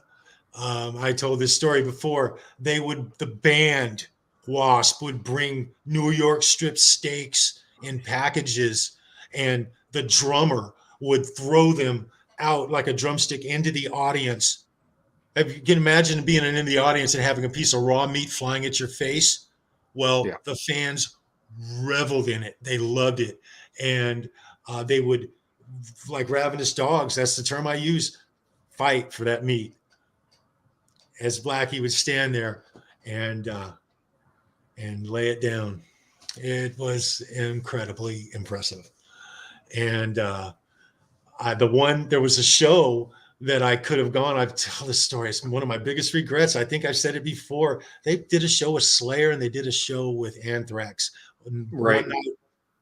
One night to the other at the Troubadour. I had the chance to go and I shined it on. Really for not much of a good reason now that I think about it. I really should have gone to that show. And I had friends who went. And I blew it. I really should have gone. They were in all their glory. And Slayer and Anthrax were, man, they had their sound and everything was right. It was I always loved it. It was on at that time. They were one of my faves. Yeah, it was on. For sure. I remember you guys, a lot of bands came through the strip there. You guys remember Nina Hagen? I don't know if you do, from Germany. She had that song. It was on MTV. It was huge. It was huge. Red Balloon or whatever it was. I mean, I don't know, whatever. That band, Nina Hagen, was actually disco mixed with punk and metal. That's what Nina Hagen was. And so just another example of like a weird morph of genres of music. Yeah, Beastie versus Nina Hagen was a trip. Awesome. Very pretty girl, and she made herself look kind of weird sometimes, but okay, yeah, 99 Lift Below. Yeah. Which actually, if any of you follow me on Instagram, this will be a weird tie-in. You may have noticed I got a G&L ASAT on the bench right now that I'm doing a bunch of work on, and that's my buddy Ben's guitar. And when he used to play covers, he would do 99 Red Balloons, and they were a 3-dude trio. Wow! But the great part was, like, they would play it up tempo. And then all of a sudden, for the third verse, he would just scream it in German. And I'm just like, I have no idea what you're saying, but this is awesome. That's awesome. That is awesome. No, that was one of the best things. It's not my music. It's not something that I necessarily went out of my way to listen to, unless it was on the radio. Sure. But it just goes to show you the diversity of the music that was coming through LA and Sure. in California at that time. Mark's back. Bad connection, he says. Yeah, we talked about kind of everyone else. Do you have a Mick Mars story? He says, well, what was it like to be around Mick when him and crew Mick were and around? me were very tight. I love Mick. And Mick, if you hear this, brother, call me. Give me a call. I'd love to say hello to you. Mick used to cower up next to me. He'd be standing there and he'd like shriek up next to me. And he'd look up at me, look out of the top of his eyes up at me and say, Chuck, just don't crush me, man. Just don't crush me, bro. Like that. And I'd put my arm around him and I'd give him one of those. I love Mick. I love Mick Mars. I wish him good health. I hope he's doing okay. I hope such an enigma to most of us. Such an enigma to most of us. Yeah. You should have seen him play guitar, man. I'll tell you what. Thank you very much, all John the bands that oh, that's cool, bro. John, that's awesome. Did King's X ever roll through there? Say that again. He asks, did King's X ever roll through there? I heard the name King's X, and they weren't really on my radar at that time.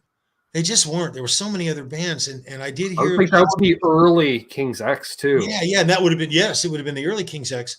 I heard of them, but no stories. I don't have any King's X stories. I wish I did. Definitely wish I did. I'll tell you the last time I saw Mick. I'll tell you that story. I love Mick. We're still friends to this day. In fact,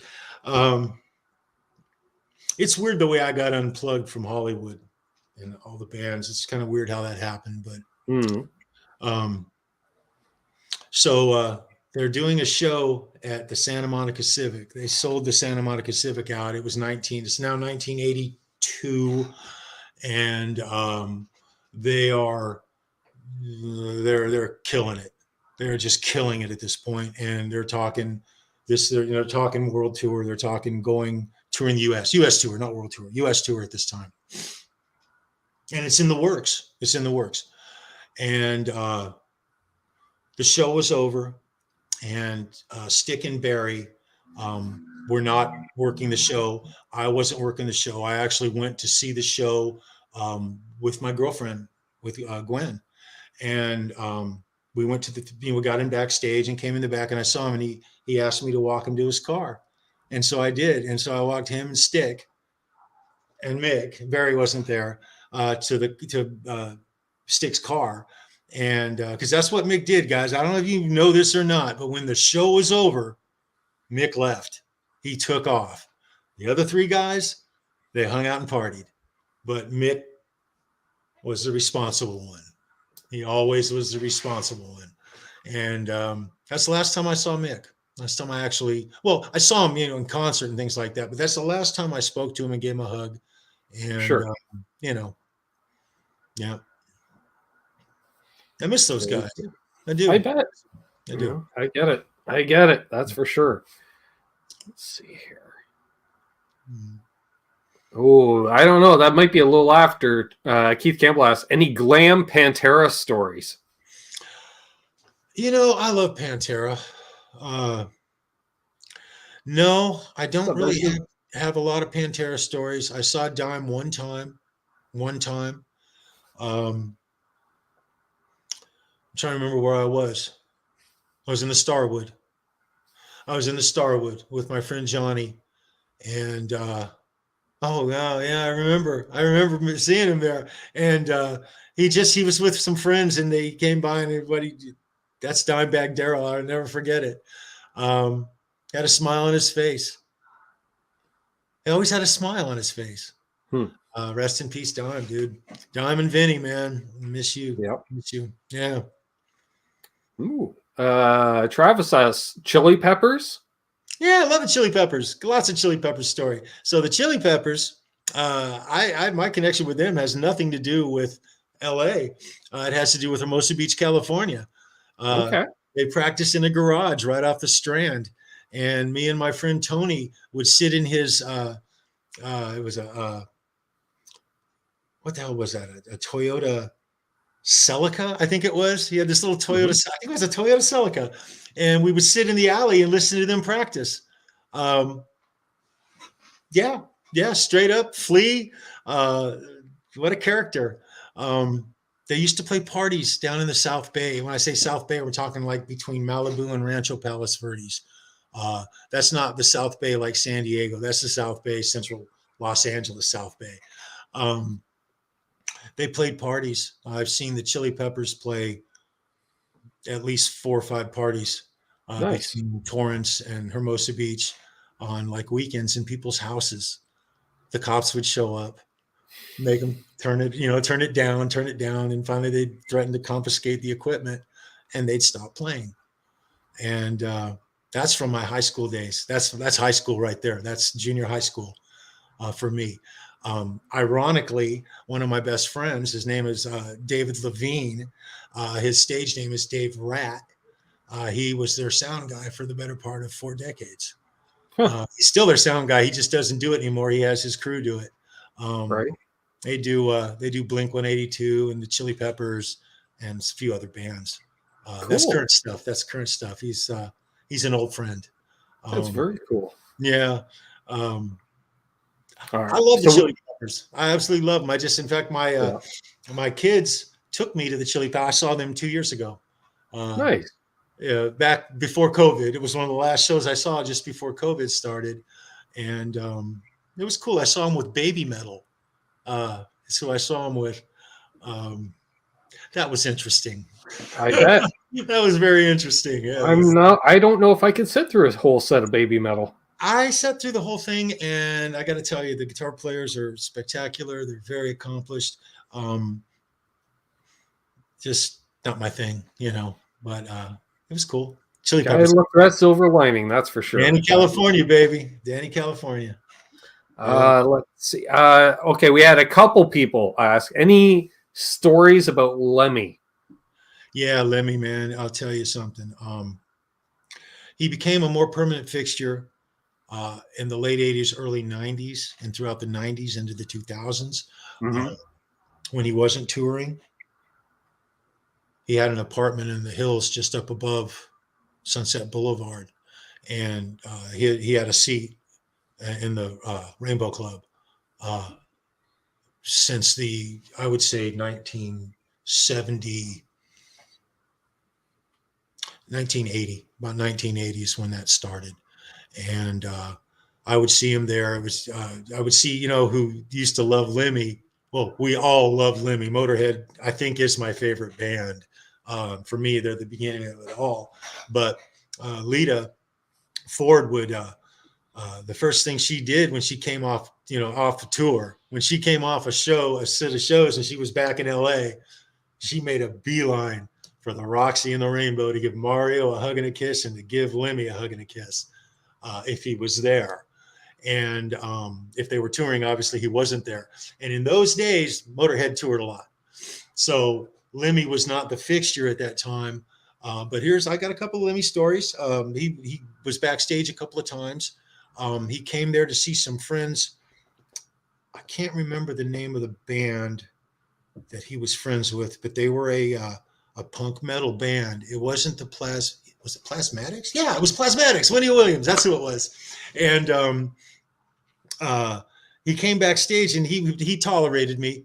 Lenny tolerated me, okay? Because he knew I loved him. He knew I was a fanboy, but I never fanboyed out with Lemmy. I kept my cool, Ben. And one night let the record show. Charles kept his cool with Lemmy. I kept my cool with Lemmy. I'm very proud to say that. And he tolerated me. He did. He knew I loved the shit out of him. And I would try to strike up conversations with him of the most stupid stuff. And he would smile and he would answer me, and he would talk to me. He would literally talk to me, which I look back at it now and awesome. It was just cool. It was very cool. David Lee Roth did the same thing. Now him, I fanboyed out. Dave, I fanboyed out until I got it under control. And one night I was standing there. It was a lonely night. It was like 12 midnight. It was an off night, and he was He was by himself. He was completely by himself. He came backstage and he was just, there was this spot in the very back alcove. If you're walking down the hallway, once you get to the top of the stairs, you can make a right turn and there's this alcove, and then you go back even further and there's a hallway that goes, a very long hallway. And he liked to lean against this corner of that wall. And sometimes he'd pull out an El Marco. And once in a while he borrowed mine and he would write, he'd do lyrics. He'd write, it looked like poetry on the wall. And he liked to just stand there. And so this one night I was trying to think of something witty I could possibly say to him to strike up a conversation. And he looked over at me with this, he had this shit-eating grin, guys. You know the grin I'm talking about. And he says, man, he says, I just appreciate the fact you let me come in here and chill. And he kind of just leaned his head back like he was just taking a moment. And I got a vibe that what he really just enjoyed doing at that moment was coming back to his home, because they weren't the house band at the Whiskey A Go-Go, but they rocked that place and they played, when they played the Whiskey, it was one of the biggest events on Sunset Boulevard. Sure. They were the Gazzari's house band. And I'll tell you a story about Bill Gazzari. Bill, I loved Bill. Bill was a rough guy, okay? He really was. And he used to pay girls to hang on his arm. His escapades are very well noted. But he really didn't dig Van Halen, you guys. He didn't dig those guys at all. He didn't like their music. He didn't like the fact that his club in the very beginning wasn't getting filled up by him. You know, when Van Halen first started playing, they played to 4 or 5 people, man. Empty club. Empty club. I can't believe that, Ben. I try to wrap my head around that one. Jesus. But anyway, in those early days, that's the way it was. And so they started playing other places. And long story short, he finally let them get back in there. And they started. And the reason that he let them come back in was not because he liked them or he cared about their music. There were 250, 300 girls who would, a pack of 50 to 60 girls would pack right in front of Eddie. And guys would just follow. And Bill dug it. He dug it. He loved it. And when Van Halen started selling Gazzaris out, Bill was right on board. I'll tell you who really loved Dave was Mario Maglione. The first time I ever saw David Lee Roth, I was walking with Mario up at the Roxy. We were in the back parking lot of the Roxy, and Dave came out. It's funny how many people came out of the Rainbow Club, and I could tell stories about. We could do that all afternoon. It's ridiculous. But this one time Dave came out. He had a couple of girls with him. And Mario saw him, and he immediately made a beeline for Dave, and they grabbed each other and gave a big hug in the parking lot. And Dave was on his way down to the Whiskey.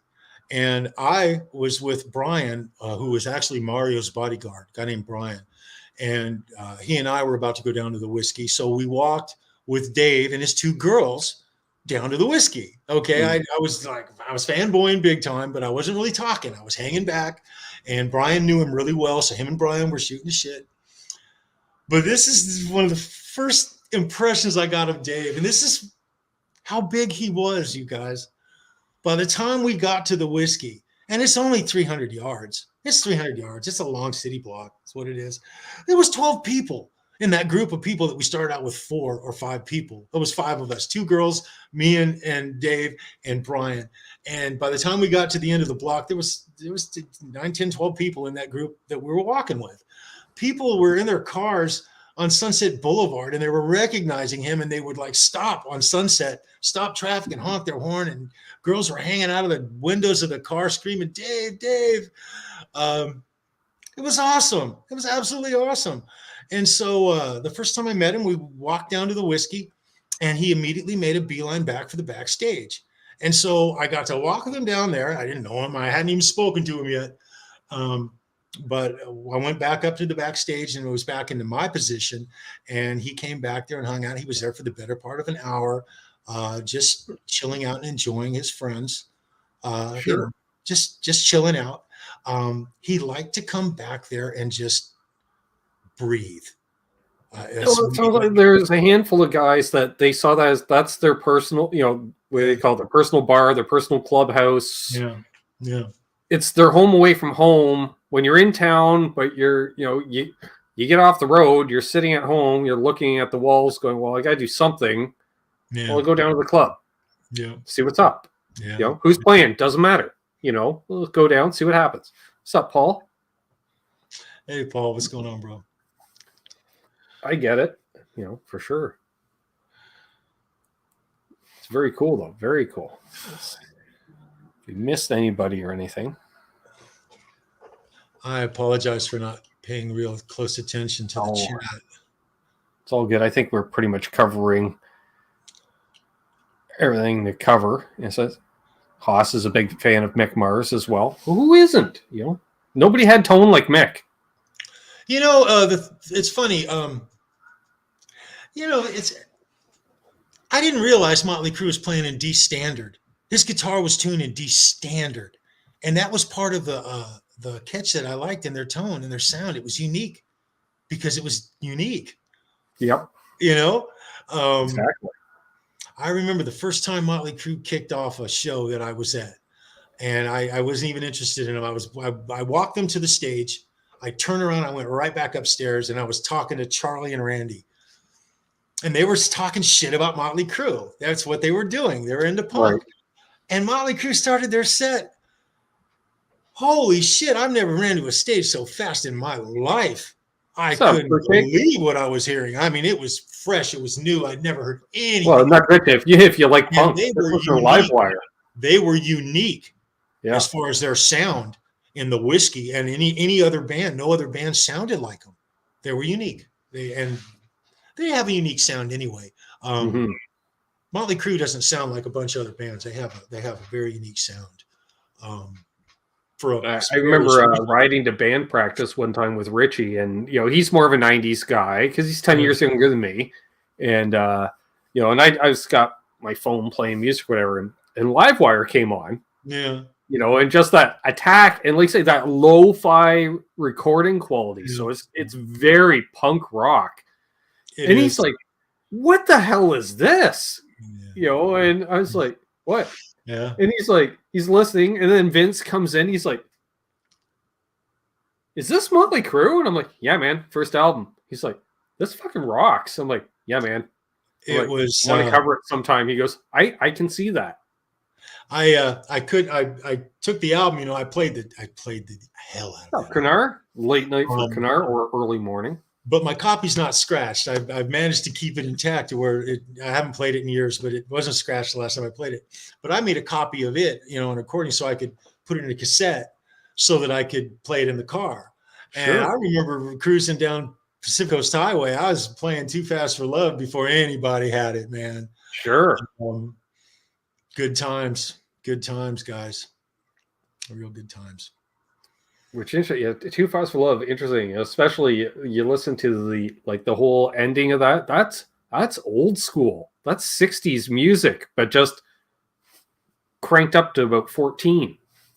Yeah. All those runs and stuff. And I always said that, you listen, Mick Mars plays a lot of rockabilly in his playing. A lot of his runs are very Brian Setzer-esque, but they're covered up with a lot of gain, and energy. But I'm listening. So this I'm like, that's Chuck Berry. I don't care who you're thinking. I'm like, that's Chuck Berry. That was Chuck Berry lick.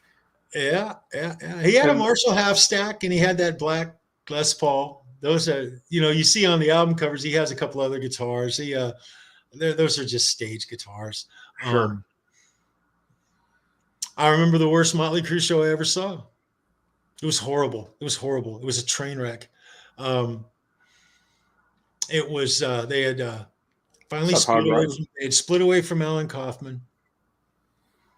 They needed to do some shows, and there was a period of time, and I don't have all the details fresh in my mind, where Nikki was managing Motley Crue.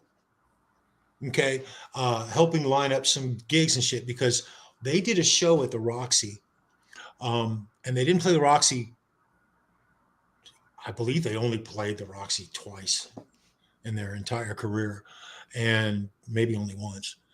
And they were on their own, literally. They had Stickenberry was there.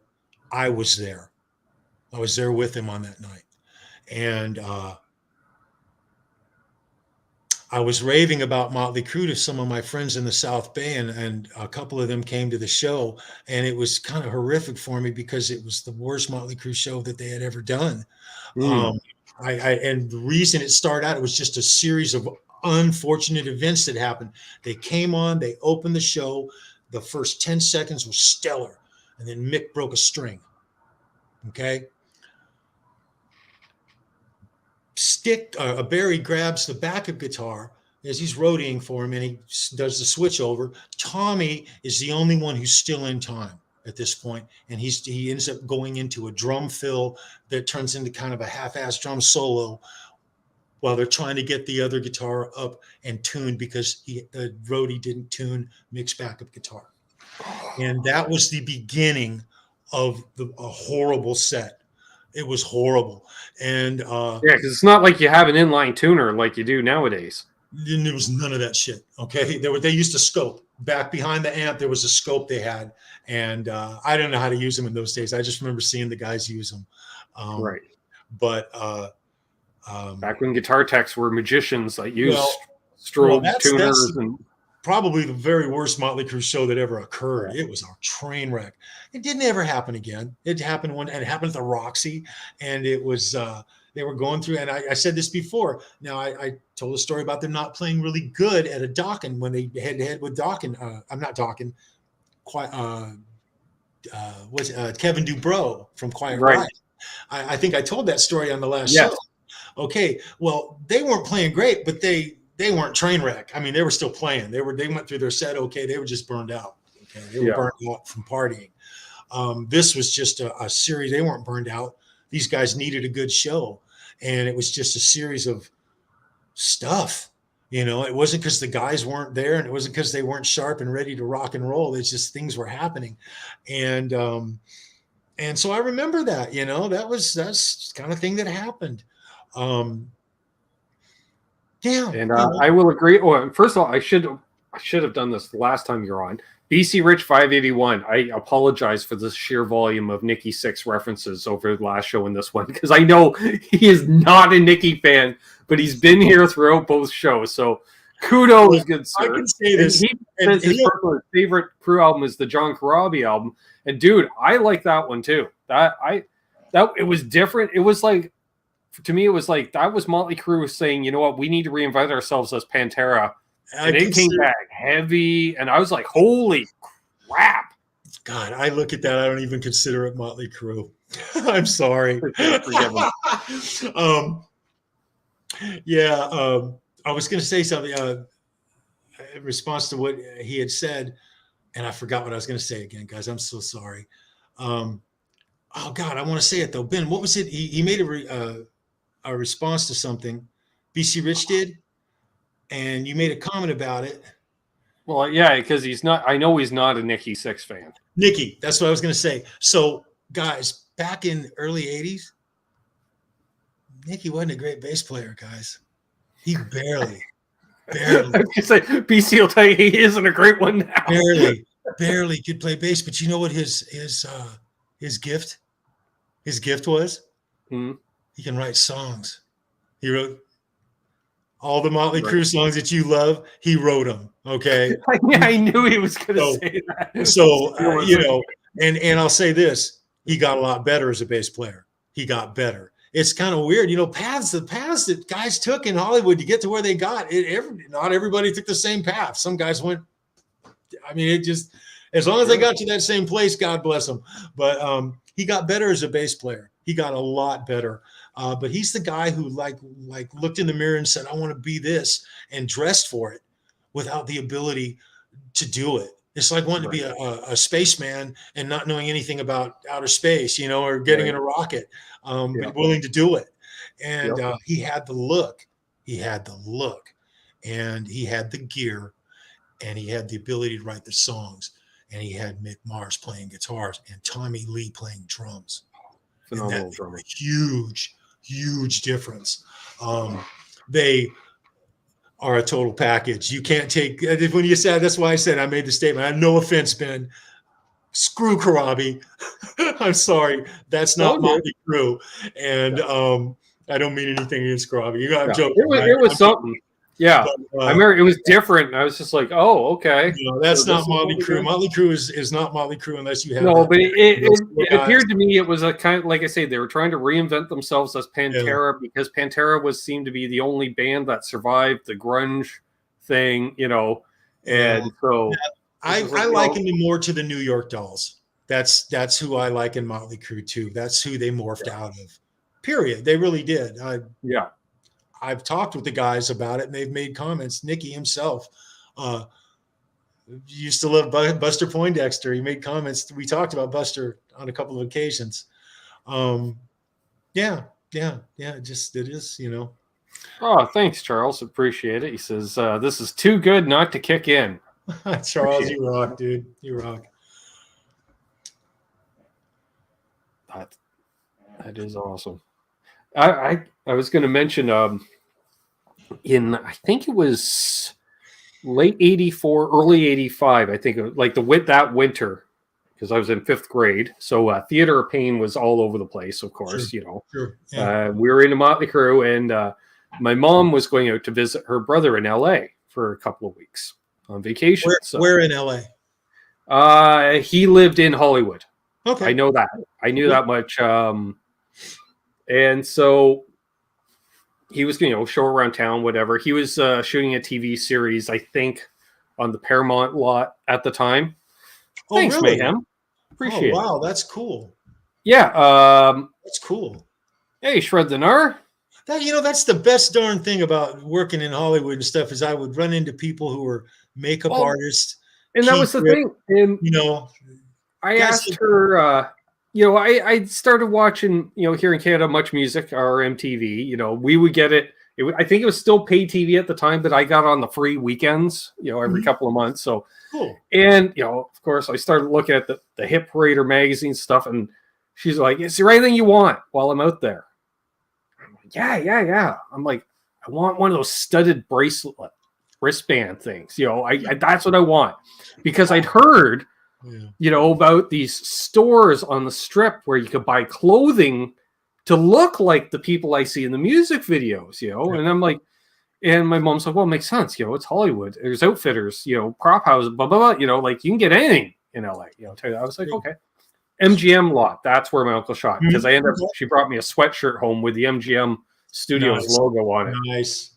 Yeah, that was cool. So she didn't go onto the lot with my uncle one day, so she decided to hang out on the Strip and type thing. And so she found a rock shop or a head shop or what have you, and she bought me a studded wristband. Dude, I was the tits in 5th grade when I came walking in with that thing. The teachers were mortified, and I was just you were a badass. You were the badass. Oh yeah, single width. It was just one row, single width, but I didn't care, And we used to pull those off people in the clubs. We didn't let people wear that stuff because they would go into mosh pits and they send people to the hospital. It makes complete sense. But they would always come. We'd take their stuff up. I had pockets full of that stuff. And some nights I'd have 5, 6, 8, 10 bracelets shoved in my pockets, knives, all kinds of stuff.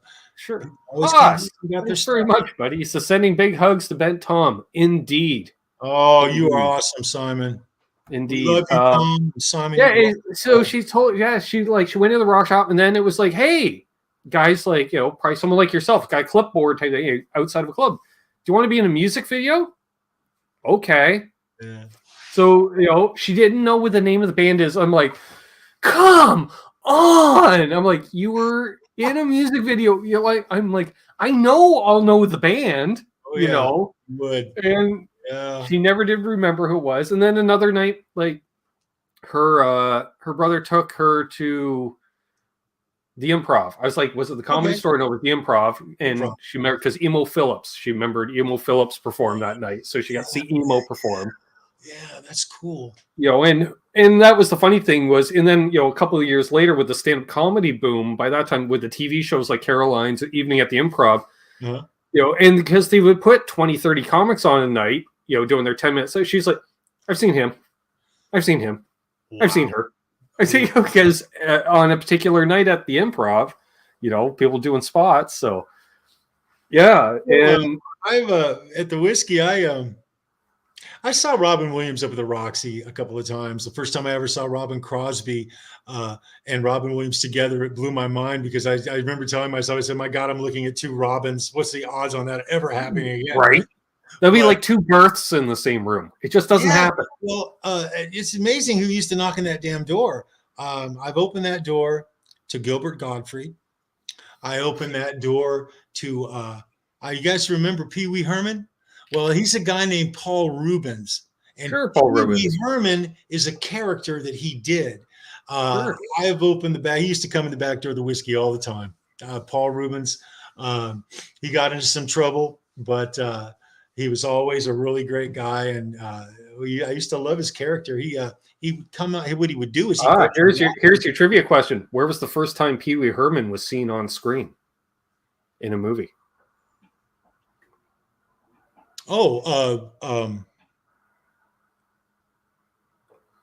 It's before Pee Wee's Big Adventure, though. Years before. I don't know. Up in Smoke. Well, I was going to say that. But I thought that was after. He was either, he was like a waiter, or he was involved in the talent show, or both, or. Yeah, so he would, Cheech and Chong, yep. Well, there was no Pee Wee at the time. He was trying to hone Pee Wee. Yeah, and that was the thing. It was like I remember there was a quick clip, like he's doing stand up as Pee Wee, but it wasn't quite Pee Wee yet. Yeah, you know? Well, in the movie, he actually, Up in Smoke. Okay. Well, he plays at the motel. That's actually the Hollywood Motel. Is what that Hollywood Hotel, not motel. Hollywood Hotel on Sunset Boulevard is where that's actually shot. He's playing the guy behind the desk in the motel. The what do you call him? I don't know. The clerk or whatever. And so that's like his role in it. But you're right. He comes on later in the movie, and that I don't think that was Up in Smoke. That was the second movie, I believe. Next movie, perhaps. Cheech and Chong's next movie, I think is what it was called. That's the one where Edie McClurg is in it, and she plays the rich lady, and her husband's Charlie, Chicken Charlie, right? Yeah. She was in everything in the 80s, it seemed. Yeah. She was typecast for a role, but when we need that type of person, well, let's just get Edie McClurg. Like, why not? She was awesome. So he would show up, but you don't remember Phil Hartman? Sure. Phil Hartman. He would be down the street, and he would show up, and he'd knock on the back door of the whiskey, and he'd come in, and he'd hang out. And this is from SNL days and stuff. All the cast members. As I recall, wasn't Phil very much involved in music? Like, I think his dad did album covers or something like that, or he did album covers, or there's something involved. I'm not sure. He was a fan. He liked punk. Philly. He liked punk. Ironically, he would show up on the punk nights. As a matter of fact, he was into punk. Well, it makes sense. Like comedians stopping in because similar hours, right? Exactly. The same hours, hanging out in the same part of town quite a bit. They'd come to the back door. That's their thing, all the members. You don't have to pay cover by showing up at the back door, Charles. Remember all the original not for primetime players from SNL? All of them at one time. Oh, you'll love this shit. So the Blues Brothers, before the movie, Jake and Elwood, John, and so I told you guys the story about when John came to the club and then he passed away the night before. I saw him at the After Hours Club that night at 3 a.m. Okay. Sure. About 6 months before that, him and Dan Aykroyd knocked on my back door. Nobody knew they were coming. Nobody knew. And they were there. They had all the guys from the Saturday Night Live band who ended up being in the movie. And they did 3 songs from the movie, including the Blues Brothers opening with Jake and Elwood Blues dressed up as the Blues Brothers on stage at the Whiskey. That was a rocking band. Matt Guitar Murphy, Steve Cropper. Yeah. Yep. That was really cool. And on that specific night when they were there, you'd be surprised the music talent who showed up in the audience. It was a who's who. Well, again, they put together a who's who band. Like I remember my dad talked about when I was a kid when that movie came out and stuff. You know, like his musician buddies, like that's an all-star band, and that's why Belushi then also we need to tour this. Like we've got a band here. We started it as a gig, but like we got something. And Aykroyd's always been a huge music fan, so he's like, sure. You know the and I think they did tour one summer during hiatus of SNL. What's up, Aaron? You know the saxophone player from SNL, the guy with the long curly hair? That's a crazy dude, man. That's a crazy guy. He did something backstage I can't even tell you. Remind me, Ben, and I'll tell you backstage. I can't say it. That's a crazy dude. Yeah. Fair enough. Yeah, I always looked at the Blues Brothers movie more as a documentary. You know, much like Spinal Tap. There's a lot more real in those movies than you'd think. That's for sure. A lot of times when movies would have musical acts on them, they take those musical acts on the road and they actually showcase them to audiences. They did that kind of thing a lot. Sure. They do it now. I'm sure they do. They've been doing it. Exactly, Keith. All those musicians were legendary before the Blues Brothers. Exactly. And yeah, I always think of like, I've been fortunate. I played at Dan Aykroyd's first club before there was the House of Blues. Mm-hmm. He owns, and probably still does, the Mansion in Kingston, Ontario here. Mm-hmm. And it's just one of the last few big houses that was left on the main drag in Kingston. And it got converted into a 2-story bar with bands upstairs, and then apparently bands in the basement too. I didn't know until I played there, but bands upstairs, and you know, still like punk bands come through. They play there. A couple metal bands, you know, because it's a small room, but probably like again, like a couple hundred people, I think. Yeah. What's up, Brian? Six string Brian. Brian Cote, how you doing, Brian? It's good to see you, man. You need to catch the replay. First story of the night related to you, sir. And so I'm standing there one night. No, the show's not over, Mark. We're still going. No, I'm still going. And so I'm standing there, and I think we were seeing the band DOA play. Classic Canadian punk band. Yep. DOA played the whiskey. There you go. Oh, yeah. They played the whiskey. Yes. Yeah, they played everywhere, right? Yeah. And so, you know, they're playing, and this guy's standing next to me, and he's like, these guys are great. I'm like, yeah. And the guy's talking to me like we know each other. And, you know, like I had a drink or two into me. He had a drink or two into him. But it's not like either of us are drunk. And, you know, he's like, you know, I'll get next round. I'm like, all right. And I'm looking, and he looks familiar. And I realize it's Dan Aykroyd's brother. Oh, wow. Because, like, I knew he frequented the club because, you know, and then you could tell because I'm looking at him like, you look like Dan Aykroyd, but I know you're not Dan Aykroyd, but you look like you obviously are an Aykroyd. And then it was on driving home that night. I'm like, that was Dan's brother. And I was hanging out with him for like an hour. And because he goes down to drink at his brother's club still. I get it. You know? That is so cool. You know, yeah, that place, I think that place has been around since the 80s. I don't know. That was his first club. They DOA, you know, it's interesting. You talk about DOA. I love it when you bring the name of a band up from my past, and I remember they played Starwood. DOA played the Starwood. They played the Troubadour. They played Gazaris. They played Madame Wong's. They played the Whiskey. God, they played everywhere. That's interesting. Yeah. I've never seen a guy slobber so much during a set.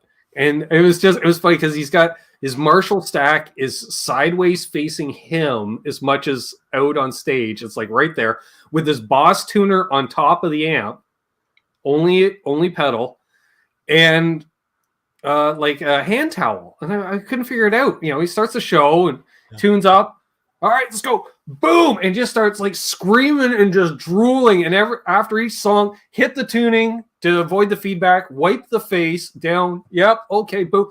Scream, just gob everywhere. And I was just like, I am not standing in the splash zone. So I moved at that point because I was right in front. And then I moved back because like people are pushing me into the monitors because there's nothing separate. There was the stage. It's one of those, the stage is a step. in the corner of the room. It's great. It's like you're playing someone's living room, but it's such an iconic bar. You can't help it. That's it. That is it. Yep. Yeah. Dan Aykroyd did marry Donna Dixon. He sure did. She was the most beautiful girl in Hollywood at the time. She was doing Bosom Buddies with Tom Hanks and Scolari. I think it was his last Scolari. name. Yeah, Steven Scolari. Yeah, very cool, man. Yeah, Keith, no sneeze guard. He needed one. Oh, that poor Beta 58. Oh, God, that poor Beta. Yeah, it was a good time, though. There you go. I'm scrolling, Ben. I'm scrolling. Yeah, I was going to say, we'll go a little while longer here. We'll go to the bottom of the hour, folks. How about that? Very cool. T. Ricky says, speaking of Spinal Tap, anyone remember Lenny and the Squig Tones? Of course. I loved Lenny and the Squig Tones, man. I'll tell you who I loved was Penny Marshall and Cindy Williams. Penny was a regular. I used to not only run into her, she would knock on the back door of the whiskey. I'd run into her at the liquor store down the street. Nice. All the time. And she always hear a lot of stories like she would hang out on the strip. She was a trippy chick. She really was. But she was a sweetheart and she was nice and she was funny. God damn, was that girl funny. And yeah. Real nice people. Nice people. Yeah, I'll tell you guys another story. I told this story a couple of weeks ago, but I'll tell it to you guys again because there's a lot of people here who will like to hear it. So Robin Crosby is a Crosby story about him and Tawny. So their relationship was up and down, and when she got with David Coverdale, it really broke Robin's heart. It really did. He loved her. He really did. And it's funny. Their relationship turmoil is very well documented. You can research it all day long if you want. But it was kind of funny because I there's some Kiss fans here, and the main reason I'm going to retell this story is it involves it's a Kiss story as well. So Ace Frehley's Comet came out around 86. Forgive me, I don't remember the exact month or the year. It was either 86. I remember I bought it. Well, they toured with YNT, ironically. And I was a firefighter by this time. My life was completely different. I was on a completely different path. And I was happy. All right. I was very happy, but I wasn't in LA anymore. And my communication with the guys from the crew it really was non-existent by that time. And I was still in communication with Robin, but it wasn't, now he was the king by this time. He was a world, in fact, they had already done world tours by this time. And so anyway, me and my friend Jeff we go by my mom and dad's house. I'm not living there anymore, but we went by there, and I was joking about it before. I think we were just hungry. I wanted to get a sandwich. So I dropped by to see my mom real quick. And she says to me, she says, by the way, Robin called. He had just called within a couple of days, and he left a message. And I was like, wow, what's the message? She says, the message is you need to go see Halley's Comet. Halley's Comet. And I'm looking at my mom, and it confused the heck out of me. She misspelled. It was Ace Frehley's Comet, but she wrote Halley's Comet, and it took me a minute to figure it out. But I managed to figure it out, and I actually called the box office to see if he left me tickets on will call or something. He didn't. He hadn't. And but anyway, long story short, I ended up going to the show, and my friend Jeff and I, we went to the show. We worked our way up to the front, about 4 feet from the stage.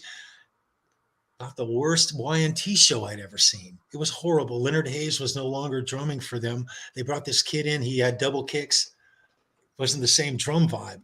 It didn't sound the same. It was awkward. And worst YNT show I'd ever seen. And I've seen some great Y&T shows, though, guys, but this one was horrible. And so the show was they had finished playing, and it was between the shows, and Ace Frehley's Comet was setting up to come on. And this guy, I didn't see Robin. We were there for the whole thing, right? For the beginning of Y&T through all of Y&T. About 10 minutes after Y&T goes up, this guy hits my shoulder, and he goes, "Hey, man, somebody's yelling at you from up in the mezzanine," you know? And I kind of trying to turn around. I look, and I couldn't really see. It was very smoky, and the lights were up, though, and it was hazy.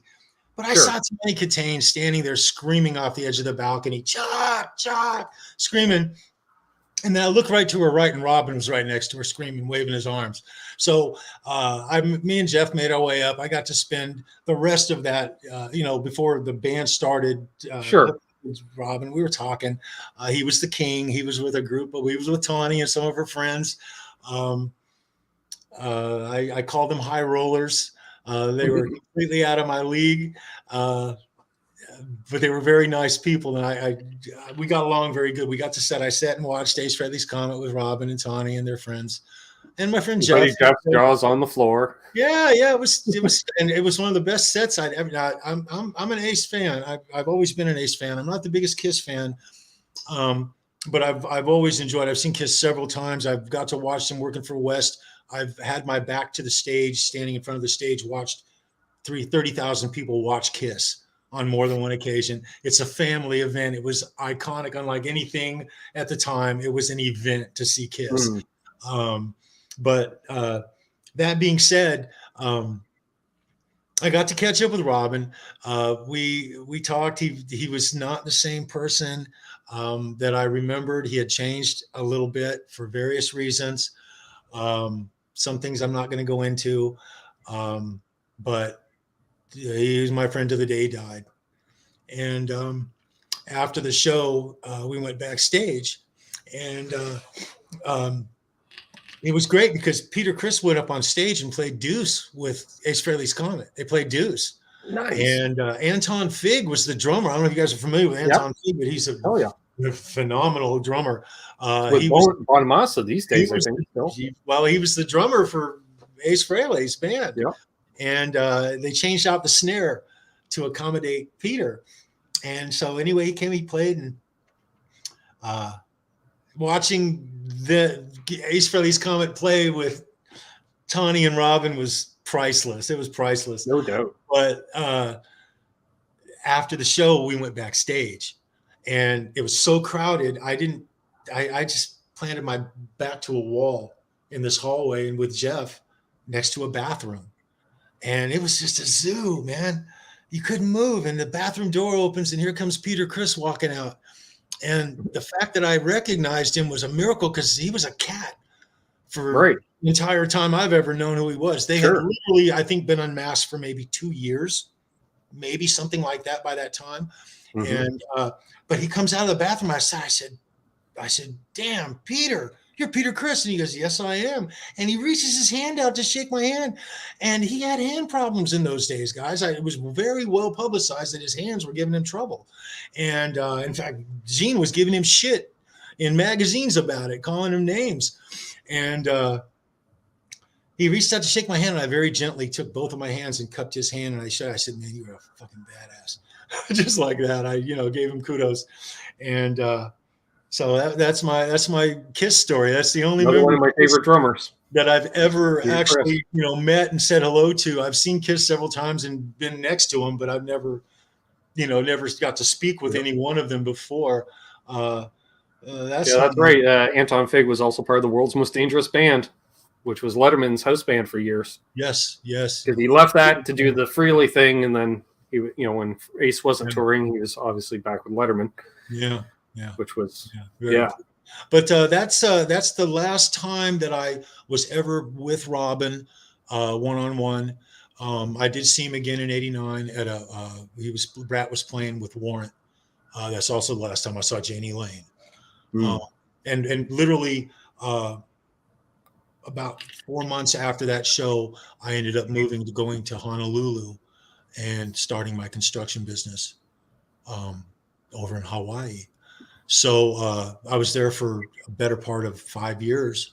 And by the time I had come back, I came back down to San Diego, ironically, and then immediately moved to North Carolina within 6 months, and continued my business. And everything else is sort of history now. Sure. When I heard he died, I knew he was sick for 10 years before. I knew he was sick for 3 years before it was even mentioned in anyone's public stuff. I'd heard something through his sister. Some things I'm not going to go into, but Sure.